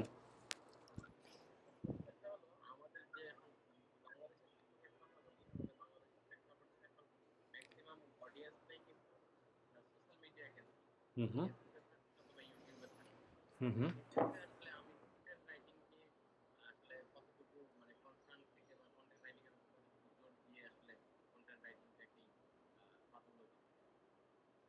মানে আপনার সমস্যাটা কোন জায়গায় হয়েছে? ফেসবুকে আর ইউটিউবে থাকলে আপনার কোথায় সমস্যা হয়েছে? না, না, আমার সমস্যাটা সমস্যা হচ্ছে না। সেটা হচ্ছে যে অডিয়েন্সটা আসলে বেশিরভাগ সময়টা থাকতেছে ওইখানে। আচ্ছা, যদি আরেকটু থাকুক না, ফ্লেক্সিবল হলে থাকুক হয়। না, সমস্যা নাই। আপনার আমি বলি ফর এক্সাম্পল আপনি ধরেন ব্লগারে আপনার একটা এই কনটেন্ট আপনি লিখলেন যে কোনো বিষয় নিয়ে, নট নেসেসারি যে ট্যুর অ্যান্ড ট্রাভেলস, এটা আমি জাস্ট এক্সাম্পল হিসেবে আমি দাঁড় করাচ্ছি। হ্যাঁ, এখন আমি ধরে নিলাম যে আপনি যেহেতু টেকনোলজির প্রতি সবার খুব ইন্টারেস্ট, আপনি টেকনোলজি নিয়ে লিখলেন, অথবা আপনি ধরেন মোবাইল নিয়ে লিখলেন, যেগুলো ট্রেন্ডই খুব বেশি। মোবাইল নিয়ে আপনি আর্টিকেল লেখা শুরু করলেন মোবাইলের কাস্টমারের রেসপন্স জানার জন্য, বা আপনার এটার প্রতি ইন্টারেস্ট বেশি, আপনি নিজেও এটা পছন্দ করেন। এখন আপনি এখানে ব্লগারে লেখার পর আপনার এই লিঙ্কগুলো আপনি ফেসবুকে শেয়ার করতে পারেন, আপনি ইউটিউবে শেয়ার করতে পারেন, আপনি শেয়ার করতে পারেন টুইটারে, লিঙ্কডইনে। এতে করে আপনার তো ধরেন ওখানে অডিয়েন্স থাকাটাই তো আপনার জন্য ভালো। আপনি জেনে গেলেন যে আপনার অডিয়েন্সরা ওখানে আছে, ওখান থেকে অডিয়েন্স থেকে শেয়ার করলে অডিয়েন্সরা যখন এটা দেখবে তারা তো আপনার লিঙ্কে ক্লিক করে আপনার ব্লগে এসে ব্লগ করবে। সো আপনার পারপাস তো সার্ভ করলোই। আর সোশ্যাল মিডিয়াতে অডিয়েন্স বেশি থাকা মানে আপনার জন্য তার একটা সুবিধা, এটা পজিটিভ। বাংলাদেশে মানুষ বেশি সোশ্যাল মিডিয়াতে আছে মানে আপনি বাংলাদেশের মানুষের সাথে আরও ইন্টারাকশন করাটা আপনার ইজি হয়ে গেল, তাদেরকে বের করা। আপনি জানেন যে তারা সোশ্যাল মিডিয়াতে আছে। সো ফাইন, এবার তুমি সোশ্যাল মিডিয়াতে সব ধরনের লোকই আছে, আপনার টার্গেট অডিয়েন্সও ওখানে আছে, সবাই আছে, তাই না? জি, ধন্যবাদ। ওটা চেষ্টা করব। ওটা আপনার জন্য কানেক্ট হবে, ওটা আপনার জন্য মানে আশীর্বাদ হিসাবে আসবে। Hmm, okay, when content goes global. এখন এখানে এই ভদ্রলোক বলছেন they only speak French in French, don't they? Okay, আমি যেটা কিছুক্ষণ আগে বলছিলাম যে আমরা যদি ঠাকুরগাঁয়ের এই একটা ট্যুর ট্রাভেলস নিয়ে আমরা লিখি, বা ঠাকুরগাঁয়ের প্রসিদ্ধ জায়গাগুলো নিয়ে, এটার বিউটিফিকেশন নিয়ে, কোন জায়গাগুলো দর্শনীয় স্থান আছে, কি কি খাবার আছে, কি কি দেখা যাবে, বিষয়গুলো নিয়ে যদি আমরা আমাদের বাংলায় লিখি, তাহলে আমরা কিন্তু শুধু বাংলা ভাষা যারা বোঝে, বিশেষ করে আমাদের বাংলাদেশি মানুষজন, এদেরকেই পাচ্ছি। তা না করে আমরা যদি একটা ইন্টারন্যাশনাল ল্যাঙ্গুয়েজ, যেটা ধরেন ইংলিশটা হচ্ছে ইন্টারন্যাশনালি রিকগনাইজ একটা ভাষা, যে ভাষাটা মোটামুটি সব দেশেরই লোকজন আছেন যারা বোঝেন।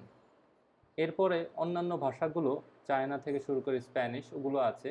বাংলাটা ধরেন আমাদের মাতৃভাষা হিসেবে আমরা বাংলাও রাখলাম, ইংলিশও রাখলাম। যদি আমরা প্রথমে ইংলিশ রেখে পরে আমরা সেকেন্ড ল্যাঙ্গুয়েজ বা ফার্স্ট ল্যাঙ্গুয়েজ বাংলা দিয়ে সেকেন্ড ল্যাঙ্গুয়েজ ইংলিশ দিই, তাহলে আমার এই কন্টেন্টটা হয়ে গেল গ্লোবাল একটা কন্টেন্ট। এই কন্টেন্টটা আর আমার শুধু এই যে ছোট বাংলাদেশের দণ্ডিতে রইল না। আপনি যে কনসার্নটা হচ্ছিলেন যে আপনার বাংলাদেশ নিয়ে আপনি ঠাকুরগাঁ নিয়ে লিখছিলেন, ঠাকুরগাঁয়ের জন্য আমি চাই যে রাশিয়া থেকে ভিজিটর আসুক, আমি চাই আমেরিকা থেকে আসুক। স্যার, জি। স্যার তাহলে কি আমরা গুগল ট্রান্সলেটর যেটা সেটা ইউজ করবো নো সাইটটা? No no no no way. Translator আপনাকে তো পারফেক্ট ইংলিশ দিবে না। কেন আপনি ট্রান্সলেটর ইউজ করবেন? ট্রান্সলেটর তো হচ্ছে মানে খুব বাজেভাবে, জঘন্যভাবে ইংলিশ ট্রান্সলেশন করে, এটা কোনো মিনিংফুল হয় না। আপনারা, আমি বলি কন্টেন্ট রাইটিংটা শেখার জন্য আমরা এই স্লাইডটা শেষ করি। আপনাদের এই বিষয়গুলো আমি জানি, আজকে সকালেও তো এই ক্লাসটা করিয়েছি, তো ওখানেও অলমোস্ট সেম কোয়েশ্চেনগুলোই আসে। আমরা কথা বলবো, আমরা এই স্লাইডটা আজকে আমাদের আসলে এই স্লাইডটাই হচ্ছে মূল ক্লাস। এরপরে আমরা এটা নিয়ে আরও মানে বৃহৎ একটা ডিসকাশন করবো সেকেন্ড সেকেন্ড হাফের যে সময়টা, ওখানে আপনাদের অনেক কোয়ারিজগুলো আছে। সকালের ক্লাসে আমার অভিজ্ঞতা হয়েছে কী কী কোয়ারিজ থাকতে পারে। যাই হোক, সো আমরা চেষ্টা করব যে আমাদের একটা ইউনিফর্ম ল্যাঙ্গুয়েজ আমরা ইউজ করব, যে ল্যাঙ্গুয়েজটা ইউজ করে আমরা পুরো ওয়ার্ল্ডটাকে আমাদের এই অডিয়েন্স তৈরি করতে পারি। কারণ আপনি দেখেন আপনার কিন্তু দিন শেষে পারপাস কয়েকটা জিনিস, আপনি দেখেন খুব একটা মহৎ একটা উদ্দেশ্য নিয়ে কিন্তু আপনি এই কন্টেন্টটা লিখছেন। যদি আমি বলি যে আপনি ঠাকুরগাঁ নিয়ে যখন একটা কন্টেন্ট লিখছেন, ঠাকুরগাঁয়ের বিউটিফিকেশন নিয়ে যখন আপনি একটা সুন্দর ট্যুর অ্যান্ড ট্রাভেলস রিলেটেড একটা ইনফরমেশন দিলেন, এই সাইটটা দেখে যদি আমেরিকা থেকে 5 জনের একটা গ্রুপ বা 10 জনের একটা গ্রুপ আসে সাইট বাংলাদেশে ঠাকুরগাঁও ভিজিট করতে, তাহলে দেখেন প্রথম থেকে আমাদের ইকোনমিতে আপনি অবদান রাখছেন। ওরা আমেরিকা থেকে বাংলাদেশের এয়ারলাইনের টিকিট কেটে আসলো, আমাদের এয়ারলাইন কোম্পানি 10টা টিকিট বিক্রি হলো। একই সাথে ওরা ঢাকা থেকে যখন ঠাকুরগাঁও যাবে, এবার বাই এয়ারে যাক বা ট্রেনে যাক বা বাসে যাক, আমাদের এই বাসওয়ালার বলেন, ট্রেনওয়ালার বলেন আর প্লেনওয়ালার বলেন, এই 3 জনেরই 10টা টিকিট বিক্রি করার একটা সুযোগ হলো। একই সাথে ঠাকুরগাঁও যাওয়ার পর ওখানে থাকা খাওয়া, রাস্তায় রিক্সা দিয়ে ঘোরা, সব কিছুতে, কিন্তু দিন শেষে এগুলো আমাদের ইকোনমিতেই অবদান রাখছে, তাই না?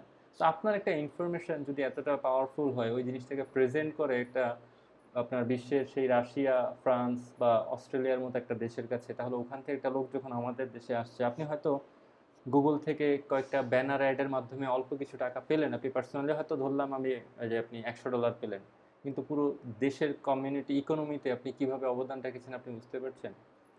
So it could be something like that. আপনাকে সবসময় মানে বৃহৎ চিন্তাটা আপনি করবেন।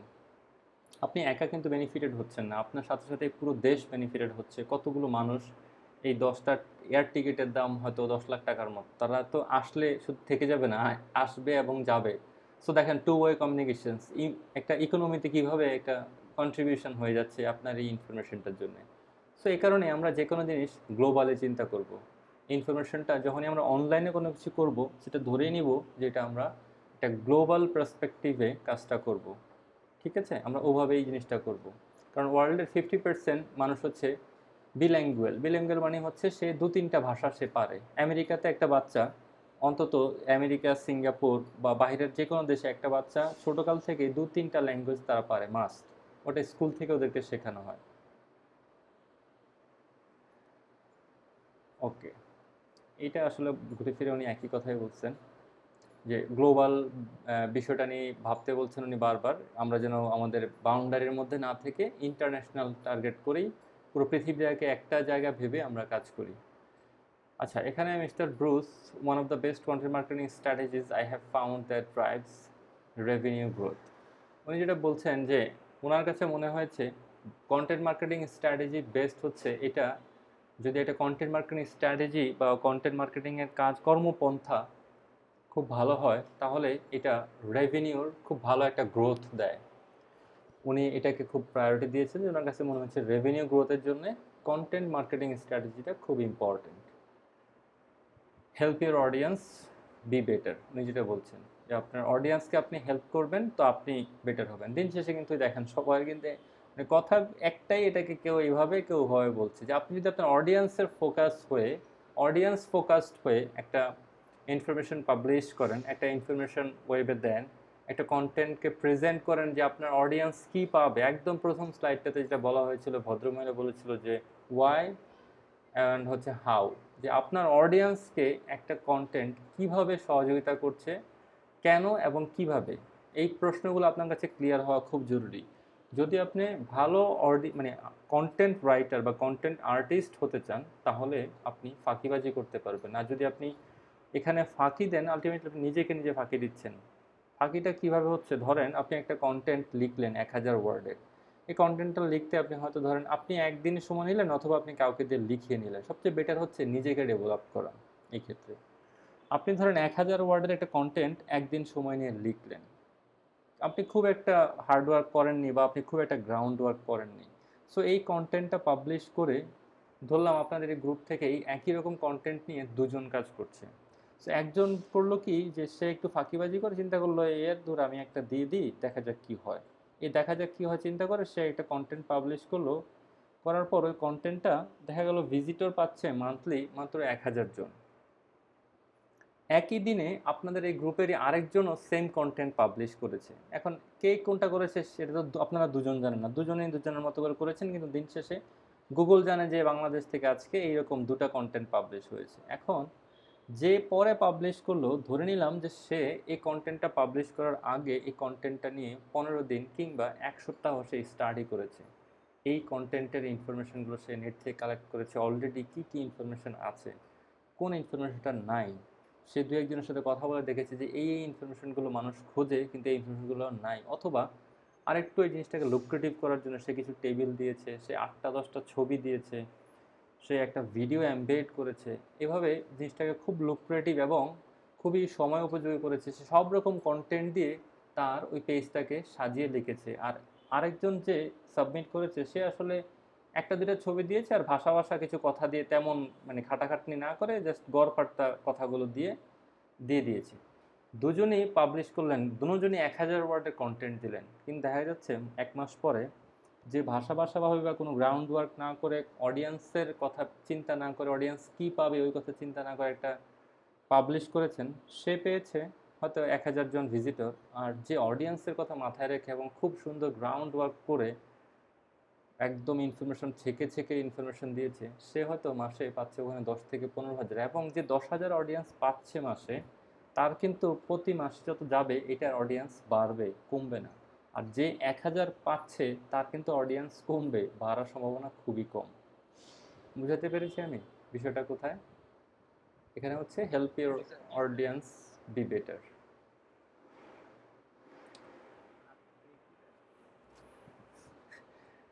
ব্রেক দরকার? আচ্ছা, ঠিক আছে, আমরা একটা ব্রেক নেই। 4টা বাজে, আসেন তারপরে কথা বলছি, ঠিক আছে? ওকে, স্যার ব্রেক কতক্ষণের? 15 মিনিট নেন, 15-20 মিনিট। ঠিক চাটা আছে। খেয়ে আসেন, ঘুমায় যায়েন না, ঠিক তাহলেই আছে। হবে।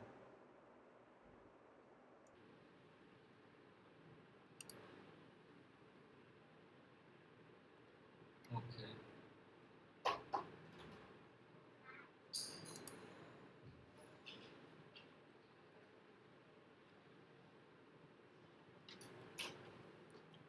আচ্ছা, এবার আমরা আজকের আমাদের মোটামুটি কন্টেন্টের ক্লাসটা এখানেই শেষ করব। সো আমাকে একটু বলেন যে এই মুহূর্তে কার কোনো কনফিউশন আছে কিনা এই এতটুকু পর্যন্ত?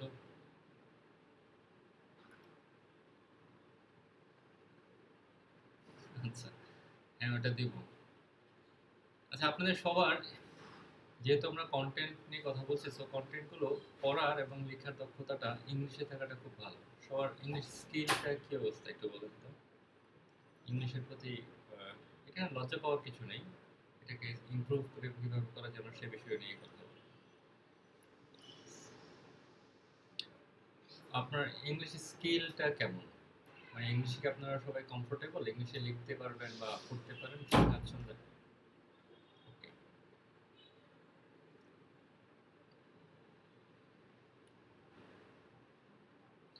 বলার দরকার নেই। হিন্দি পারেন কে কে এখানে? হিন্দি বোঝেন? মানে বোঝেন, হিন্দি বলতে হবে নট নেসেসারি।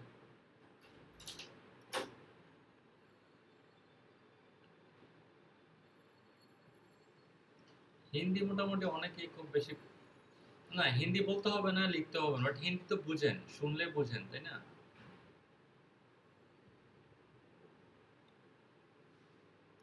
সবাই হিন্দি এত বুঝেন কিভাবে?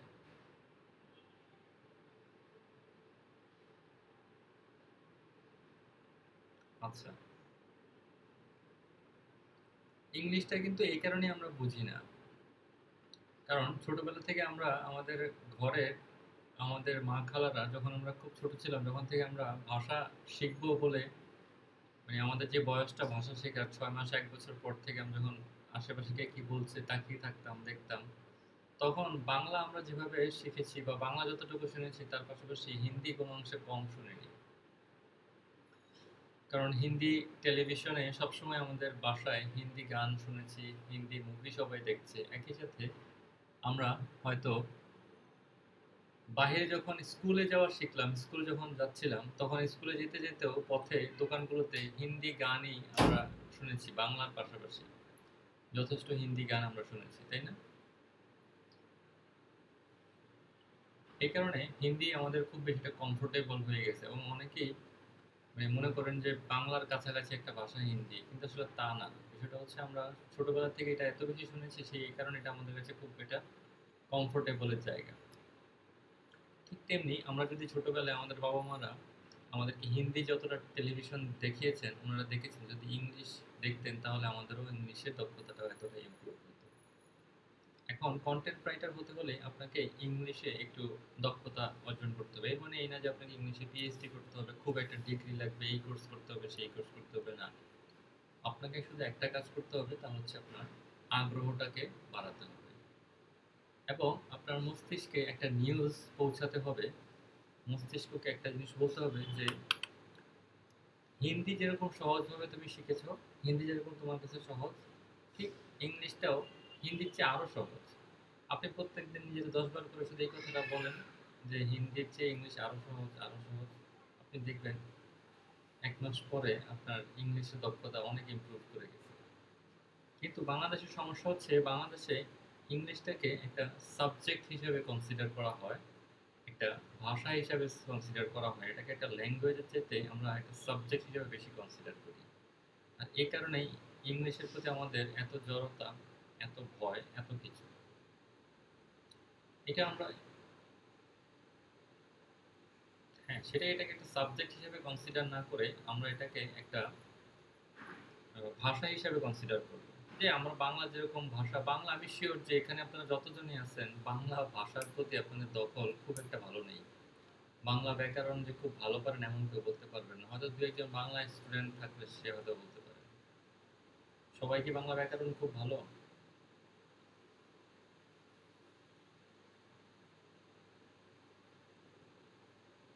লিখতে পারেন, আপনার লেখার জন্য কিন্তু খুব ব্যাকরণ জানা দরকার হয় না। আপনি নতবিধান শতবিধান এগুলো কি পারেন?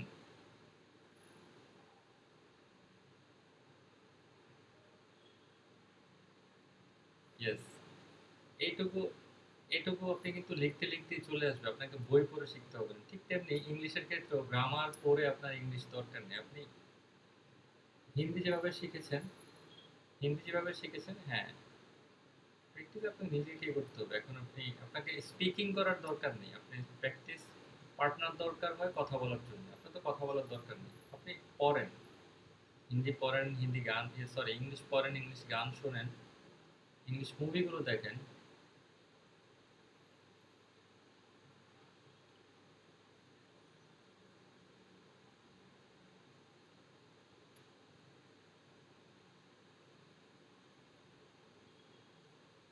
আপনাকে ছোটবেলায় বাংলা প্র্যাকটিস করাইছে কে? মানে বাংলা আপনাকে কে প্র্যাকটিস করিয়েছে? এইটাই, এই পয়েন্টটা আমি ধরতে চাচ্ছি। আপনি ঠিক ইংলিশটাও প্র্যাকটিস দরকার নেই কারো। মানে সবাই আমরা পার্টনার খুঁজি, একে লাগবে তেকে লাগবে, দরকার নেই। আপনি ইউটিউবে কত ইংলিশ গান আছে, গান দেখেন, ইংলিশ মুভি আছে, মুভি দেখেন, ওগুলো আপনার প্র্যাকটিস। ইংলিশটাকে ডেভেলপ করতে হবে। কন্টেন্ট রাইটার, আলটিমেটলি আপনি কন্টেন্ট রাইটিং যদি নাও করেন কিন্তু দিন শেষে আপনি কন্টেন্ট রাইটিং করবেন, কারণ আপনি কন্টেন্ট না লিখলেও আপনাকে কন্টেন্ট পড়ে তো বুঝতে হবে। অতএব পড়ে বুঝতে হলে আপনাকে এর মানে একটু ভাষাগত অভ্যস্ততা লাগবে। ইংলিশ যেন পড়তে আপনি কমফোর্টেবল হন, এই পড়াটুকু লাগবে। আমি বলছি না আপনাকে প্রচুর লিখতে হবে, আপনার প্রচুর কথা বলতে হবে, না। সবাই যে কন্টেন্ট রাইটার হবেন তা না, কিন্তু কন্টেন্ট সবাইকে পড়তে হবে। আপনি কোনো একটা সাইটে যেতে পড়তে হবে, কিন্তু ইংলিশ আপনি কমফোর্টেবল না হন কিভাবে পড়বেন? তাই কমফোর্টেবল হওয়াটা জরুরি। সবাই এদিকে একটু ফোকাস করতে হবে। বুঝাতে পেরেছি? আচ্ছা, এবার আসেন আমরা এক দুটা ভিডিও দেখব। একটা প্রোডাক্টের কন্টেন্ট কিভাবে একটা প্রোডাক্টকে ডেসক্রাইব করে, প্রোডাক্টের ডেসক্রিপশনগুলো না বলেই কত চমৎকারভাবে এটাকে প্রেজেন্ট করে।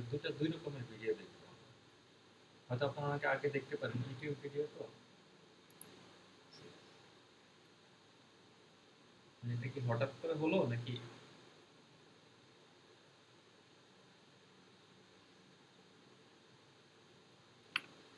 তাহলে নামাজ মনে হয় মন থেকে হয় নাই। না স্যার, এটা টেকনোলজিক্যাল রিঅ্যাকশন আমাদের সম্ভব না। আপনার মাইকে মনে হয় প্রবলেম একটু।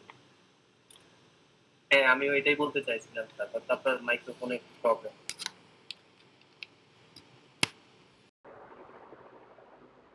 এখন কি শুনতে পাচ্ছেন?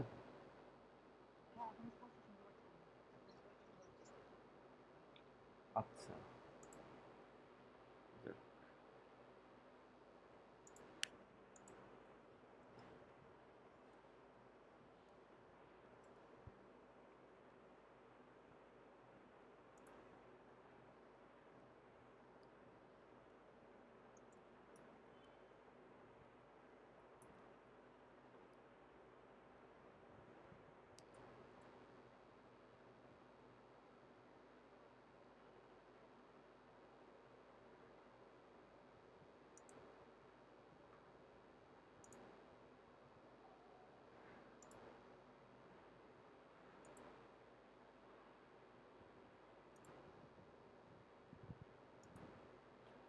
আমি স্ক্রিন শেয়ার দিচ্ছি, দেখতে পাচ্ছেন?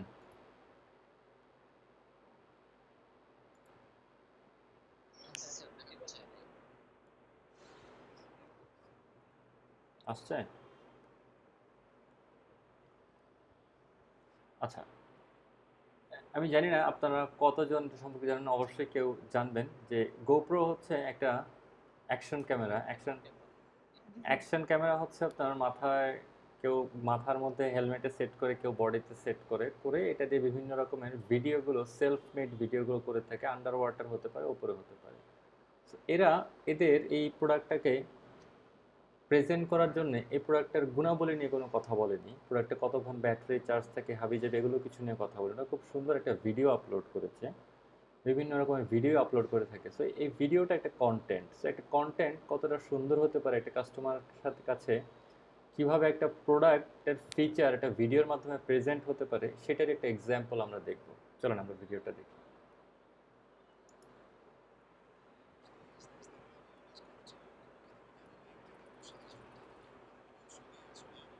সবাই দেখতে পাচ্ছেন তো?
কি অবস্থা, সবাই দেখছেন? Yes, sir. খুবই ভালো লাগছে। স্লো আসছে আপনাদের ওখানে ইন্টারনেটের স্পিডের কারণে। যাদের স্পিড ভালো ছিল তারা হয়তো দেখেছেন। হ্যাঁ স্যার, ভালোই দেখতে পেয়েছি। কি বুঝলেন বলেন তো, এটা দেখে? এটা আপনাদের কেন দেখাইছি? দেখে আপনারা কি বুঝলেন? ইমোশনাল ভাবে আমাদের অ্যাটাচ করতে হবে। ইমোশনাল লাগছে। একটা কন্টেন্টকে, জি, আচ্ছা,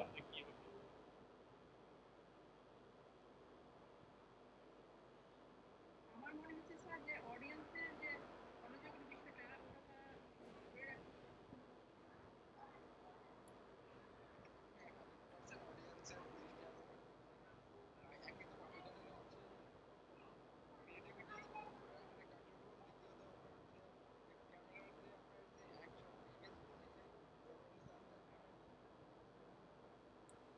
দেখেন এখানে একটা জিনিস আপনারা খেয়াল করেন। আমরা এরপরে আরেকটা অ্যাড দেখবো এরকমই কিছু একটা। আচ্ছা, আমরা ওটা দেখে আসি, তারপর দুইটা নিয়ে কথা বলি একসাথে। এক- কিনসের লিংক দুটো কি দেওয়া যেত অবশ্যই, চ্যাট বক্সে? অবশ্যই, অবশ্যই।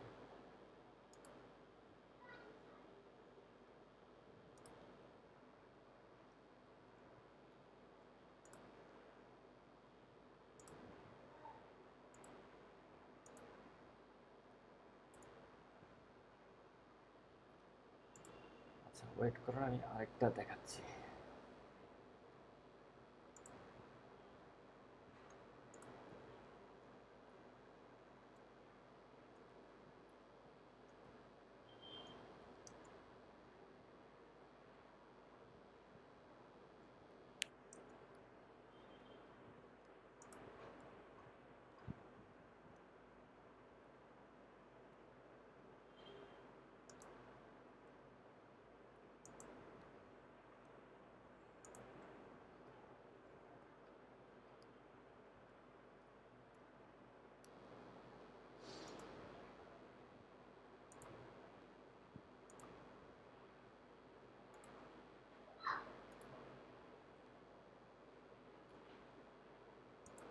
স্ক্রিনে আসছে? জি স্যার, এসেছে। দেখতে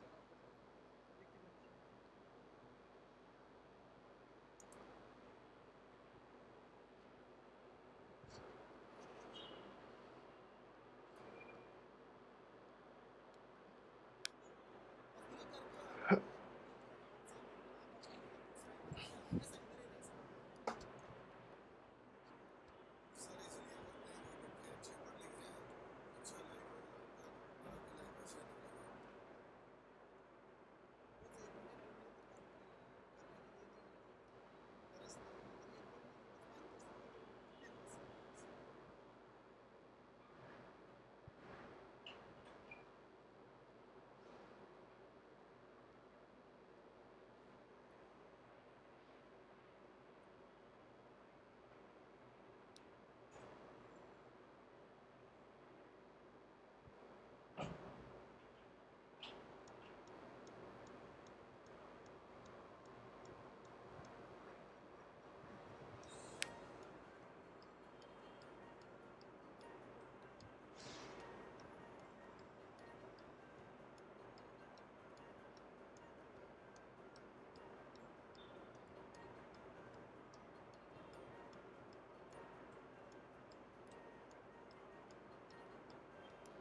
আচ্ছা, কি বুঝলেন বলেন? প্রথম অ্যাডটাতে আপনারা দেখেন, প্রথমে এখন মানে প্রথম এবং দ্বিতীয় দুটো জিনিসই আসলে এখানে কন্টেন্টের যেই খেলাটা ওনারা খেলেছেন, একটা কন্টেন্ট প্রেজেন্ট করবেন, এই স্ট্র্যাটেজিটা ওনারা ডেভেলপ করলেন। দুটো কোম্পানি, আমি যদি প্রথমে গোপ্রোর কথাটা বলি, ওরা একবারও ওদের প্রোডাক্টের কোনো কিছুই বলে নাই। জাস্ট শুরুর সময় ওদের প্রোডাক্টের ছবি দেখিয়েছে, শেষে ওদের প্রোডাক্টের একটা ছবি দেখিয়েছে, ওদের ওয়েব অ্যাড্রেসটা দিয়েছে, আর কিচ্ছু বলেনি। কিন্তু ওরা যে কন্টেন্টটাকে এভাবে প্রেজেন্ট করার যে আইডিয়াটা জেনারেট করেছে, যে স্ট্র্যাটেজিটা সেট করেছে যে কন্টেন্টটাকে এভাবে প্রেজেন্ট করার জন্য, এর মাধ্যমে দেখেন আপনি কিন্তু মানে মোটামুটি ফ্যান হয়ে গেছেন গোপ্রো ক্যামেরাটার। ওরা আপনার ইমোশনটাকে দিয়ে মোটামুটি আপনাকে পারচেজ করার জন্য আপনাকে 50 to 80% আপনাকে টার্গেট মানে রাজি করায় ফেলছে। একই সাথে যখন আপনি এটার রিভিউ দেখতে যাবেন কোনো একটা সাইটে, বা এটা নিয়ে এখন আপনি ঘাটাঘাটি করতে যাবেন, তখন যখন আপনি দেখবেন যে এই ক্যামেরাটাই হচ্ছে মার্কেট লিডার এবং এরা আসলেই খুব চমৎকার ভিডিও করে, ক্যামেরাটার সব ফিচার ভালো, আপনি কিন্তু ফ্যান হয়ে গেলেন এই ক্যামেরাটার। বুঝতে পারছেন? সো এইভাবেই কিন্তু এই যে কন্টেন্টগুলো দেখেন, একটা ভিডিওর মাধ্যমে এখানে একজন স্টান্ট যে করলো, একজন সাইকেলিস্ট, তার স্কিলটা দেখিয়ে তারা তাদের ক্যামেরাটাকে প্রেজেন্ট করেছে। ক্যামেরা সম্পর্কে কোনো গুণাগুণ, কোনো ভালো খারাপ মন্দ, ক্যামেরা এই ক্যামেরা সেই, কিছুই বলেনি, নাথিং। কিন্তু আলটিমেটলি বিজ্ঞাপনটা হয়েছে ক্যামেরার। দিন শেষে ডিসিশন কিন্তু মানুষ নিবে এখানে ক্যামেরার। কেউ কিন্তু এটা দেখে সাইকেল কিনবে না, আর কেউ সাইকেলিস্টকে ভাড়া করবে না যে তুমি আমারে সাইকেল কিভাবে এইটা বিল্ডিংয়ের উপর আবার চালাবো আমি দেখবো, তা কিন্তু না, তাই না? কন্টেন্টের কনটেক্সটটা বোঝার জন্যই আপনাদেরকে আমি জাস্ট এই ভিডিওটা দেখালাম যে কন্টেন্ট চাইলে কি করতে পারে। ঠিক আছে, একটা প্রোডাক্টকে জাস্ট প্রোডাক্টটাকে হাইলাইট না করেই সে কন্টেন্টটা দিয়ে প্রোডাক্টটা কিন্তু সে সেল করে ফেললো, এবং এই অ্যাডটা যতদিনই অনলাইনে থাকবে মানুষের হৃদয় টাচ করবে।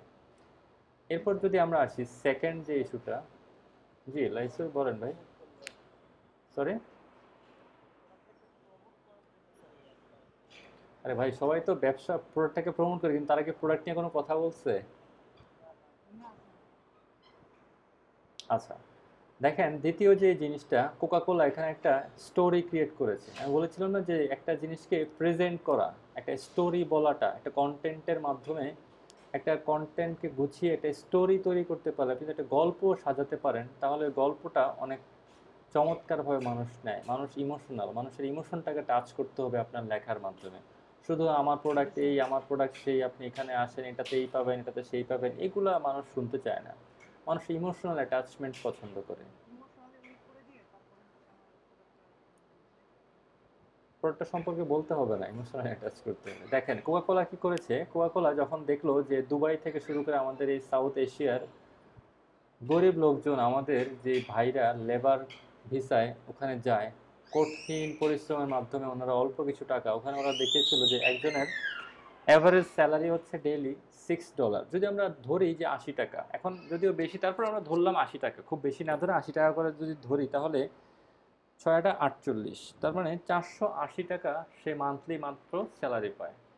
এই 480 টাকা মান্থলি স্যালারি পেয়ে সে দেখা যাচ্ছে তার গ্রামে বা বাড়িতে যদি কথা বলতে হয়, তাকে ওখানে পে করতে হয় 0.91 সেন্ট, তার মানে 72-73 টাকার মতো অলমোস্ট।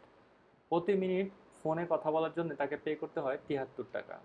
তখন দেখেন এই যে একটা কন্টেন্ট ডেভেলপ করলো, একটা স্ট্র্যাটেজি ডেভেলপ করলো কন্টেন্টটাকে কোকা কোলাকে প্রমোট করার জন্য। এই আমার যেই লোকজন, এরা অনেকে হয়তো এখানে পড়াশোনাও জানে না, এরা অনেকে হয়তো কোকা কোলার নাম জানতো না, কোকা কোলা ওভাবে ওনারা খেতো না কখনো, মানে হয়তো কোথাও বেড়াতে গেলে মাসে 3 মাসে বা 6 মাসে 1 বছরে একবার কোকা কোলা খান। কোকা কোলা যেটা করলো, ওরা সব মার্কেটকে কভার করার জন্যই এই নতুন এই নিশটাকে ওরা টার্গেট করলো। টার্গেট করে ওরা এই এদের কাছে পণ্যটা পৌঁছানোর জন্য ওদের ইমোশনটাকে টাচ করলো। ওরা ওদের একটা কোক খাওয়ার পর কোকের ওই বোতলের ঢাকনাটা যদি ওদের এই মেশিনের মধ্যে দেওয়া হয়, তাহলে এখানে আমরা দেখলাম যে একটা ঢাকনা মানে 1 মিনিট আপনি দেশে কথা বলতে পারবেন, যে যে দেশেই কথা বলেন। এখানে আমাদের একজন বাংলাদেশি ছিল, পাকিস্তানি ছিল, মায়ানমার ছিল, তারপরে ইন্ডিয়ান ছিল। অতএব আপনি যেই দেশেই ফোন করেন, আপনি একটা কোকের কি বলে বোতলের ঢাকনা দিয়ে আপনি 1 মিনিট কথা বলতে পারবেন। ওদের মেশিনে একটা ঢাকনা দিলে আপনি 1 মিনিট কথা বলতে পারবেন। দেখেন সবার প্রতিক্রিয়াটা কী ছিল যে একজন গত জুম্মায় ভাইয়ের সাথে কথা বলেছে, আবার সে এখন ফ্রি পাওয়াতে আবার কথা বলেছে। আরেকজন বলছিল যে তার ওয়াইফের সাথে ঝগড়া হয়েছে, কিন্তু ওয়াইফ এখন তার ফোন থেকে ফোন দিলে ফোন ধরছিল না, অপরিচিত নাম্বার থেকে ফোন দেওয়াতে এখন কথা হয়েছে, তার ঝগড়া মিটে গেছে, সে খুব খুশি। আরেকজন বলছে ফ্রি পাইছি 3 মিনিট তাই ফোন দিলাম আবার। আলটিমেটলি কি ফ্রি ছিল এগুলো?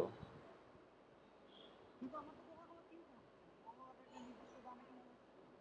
ইয়েস, জিনিসটা কিন্তু ফ্রি ছিল না, কিন্তু দেখেন মানুষের ইমোশনটার কারণে এখানে যে লোকগুলো এই যে এটার সাথে জড়িত হলো, যারা বাড়িতে ফোনে কথা বলো, সে কিন্তু ভুলেই গেছে যে সে একটা কোকা কোলার বোতল কেনার পর সেই বোতলের মুখটা পেয়েছে। বোতলের মুখ তো আর খালি কিনতে পাওয়া যায় না, না, বোতল কেনার পরেই বোতলের মুখটা সে পেয়েছে। এবং কিন্তু তার মাথায় শুধু একটা জিনিসই গেঁথে আছে যে ফ্রি ফ্রি কল দিতে পারছি আমি বাড়িতে। ওদের ইমোশনটা কোথায় হিট করছে, কনটেক্সটটা বোঝেন, কন্টেন্টটা যে ডেভেলপ করলো, কত চমৎকার একটা স্ট্র্যাটেজি ডেভেলপ করলো এই কন্টেন্টটা।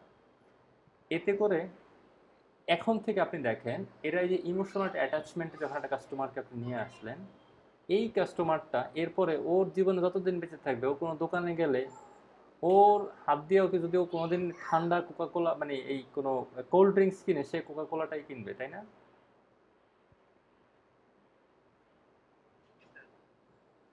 তাই তো, কোকই তো কিনবে। কি মনে হয় আপনাদের, যদি ধরুন দোকানে যাওয়ার পর? কোকাকোলা কিনবে, অ্যাটাচড হয়ে গেছে কোকাকোলার সাথে। ইয়েস। সো এগুলোই হচ্ছে কন্টেন্ট মার্কেটিং স্ট্র্যাটেজিগুলো। আপনাকে জাস্ট মানে এগুলো এত শক্ত শক্ত কথা শুনলেন তো 2 দিন কাঠখোট্টা জিনিস শোনার পর এই জিনিসটা বুঝালাম, যাতে আপনাদের জিনিসটা বুঝতে খুব ভালো হয়। আশা করি সবাই বুঝতে পারছেন, কারো কোনো কনফিউশন কোনো কিছু না হলে আজকে ক্লোজ করব। জি স্যার, বুঝতে পারছি।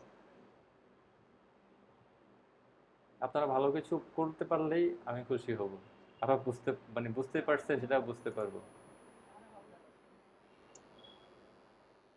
আর আজকে তো আপনাকে খুব মজা পেয়েছি। অনেক ক্রিয়েটিভ কিছু শিখতে পাইলাম, মানে ভিডিওর মাধ্যমে খুবই ভালো লাগছে। ওকে, তাহলে ইনশাল্লাহ কালকে দেখা হবে। আগামী কালকে খুব সম্ভবত আমরা ফেসবুক দিয়ে স্টার্ট করব। তারপর জি, কন্টেন্ট পেজ। স্যার ওই যে ক্লাসরুমে এত অ্যাড করা হইতেছে না, এগুলো অ্যাড করে ক্লাস শেষে শুরু করতে হবে। আচ্ছা তানজিল, আপনার ইমেল আইডিটা দেন তো, আমি আপনাকে ইমেলে লিংক পাঠিয়ে দিচ্ছি। আপনি ক্লাসরুমে কি লিংক পেয়েছেন?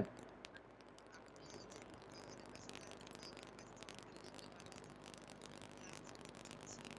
ও আচ্ছা, কোড চাচ্ছে, আচ্ছা ঠিক আছে, কোডটা আমি দিয়ে দিচ্ছি আপনাকে। হ্যাঁ, কন্টেন্টটা আমরা আজকে এখানে ইস্তফা দিলাম। স্যার নেক্সট ক্লাসে কত কি? নেক্সট ক্লাসে আমরা ফেসবুকটা দিয়ে স্টার্ট করি, ফেসবুক নিয়ে স্টার্ট করব, তারপর সোশ্যাল মিডিয়াগুলো দেখে আমরা লিড জেনারেশনটা দেখব, তারপর ফাইবারে ঢুকে যাব, ফাইবার নিয়ে পড়ে থাকবো বাকি জীবন। স্যার তানজিল, আপনাকে ওই যে কোডটা আমি দিয়েছি, দেখেন। স্যার কোড বলতে আমি ওই যে গুগল ক্লাসরুমে আমি গুগল ক্লাসরুমে? মানে গুগল ক্লাস যেটা হ্যাঁ হ্যাঁ, আপনি ওই যে আমি কোডটা দিয়েছি, আপনি দেখেন, আমি মেসেজ চ্যাটে কোড দিয়েছি, আপনি কোডটা কপি করে নেন, জি স্যার কপি করছি। ওখানে সাবমিট করেন, তাহলেই হবে। স্যার প্রতিদিন কি আমি লিংকের মাধ্যমে এগুলো হ্যাঁ প্র্যাকটিস হ্যাঁ হ্যাঁ, প্রত্যেকদিন লিঙ্কে গেলে ওখানে ক্লাসের লিঙ্কটা পেয়ে যাবেন, গুগল ক্লাসরুমে গেলে ওখানে লিঙ্কটা পেয়ে যাবেন। জিমেইলের মাধ্যমে নোটিফিকেশন পাই আমি। রিপন বলেন।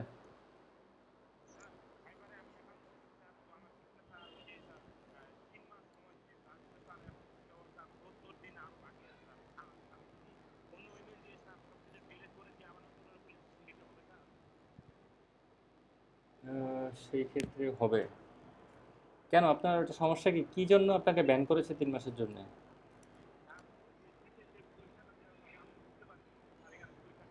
আচ্ছা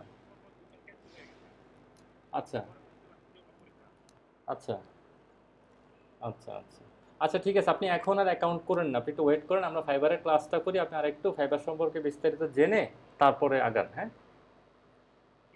তাহলে আপনার জন্য সুবিধা হবে।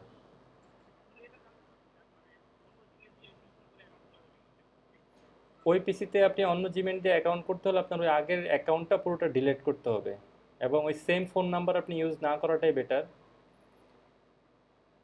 আর যদি আপনার যে অ্যাকাউন্টটা এখন আছে এই অ্যাকাউন্টটাতে আপনি আর মানে যদি জয়েন না করেন তাহলে বেটার। ওরা যদি দেখতে পায় যে একই পিসি থেকে দুইটা অ্যাকাউন্ট চালাচ্ছেন তখন এটা ব্যান হয়ে যাওয়ার সম্ভাবনা খুব বেশি।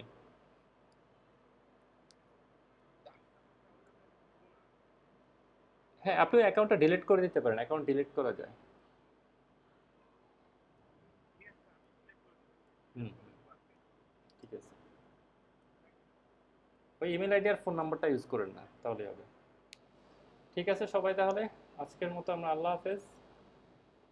বেঁচে থাকলে ইনশাল্লাহ কালকে আবার দেখা হবে। দোয়া করেন সবাই।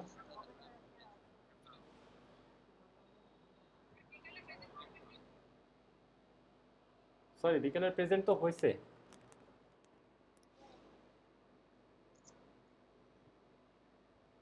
স্যার জি, স্যার আমি সকালে দুপুরে প্রেজেন্টটা দিতে পারি নাই, আপনার নাম কি ভাই? আমার নাম তানভীর। তানজিল, এখানে কি তানজিল নামই আছে? জি, তানজিল নামটা রয়েছে। একটা মিনিট ওয়েট করেন, আমি এক্ষুনি দিয়ে দিচ্ছি।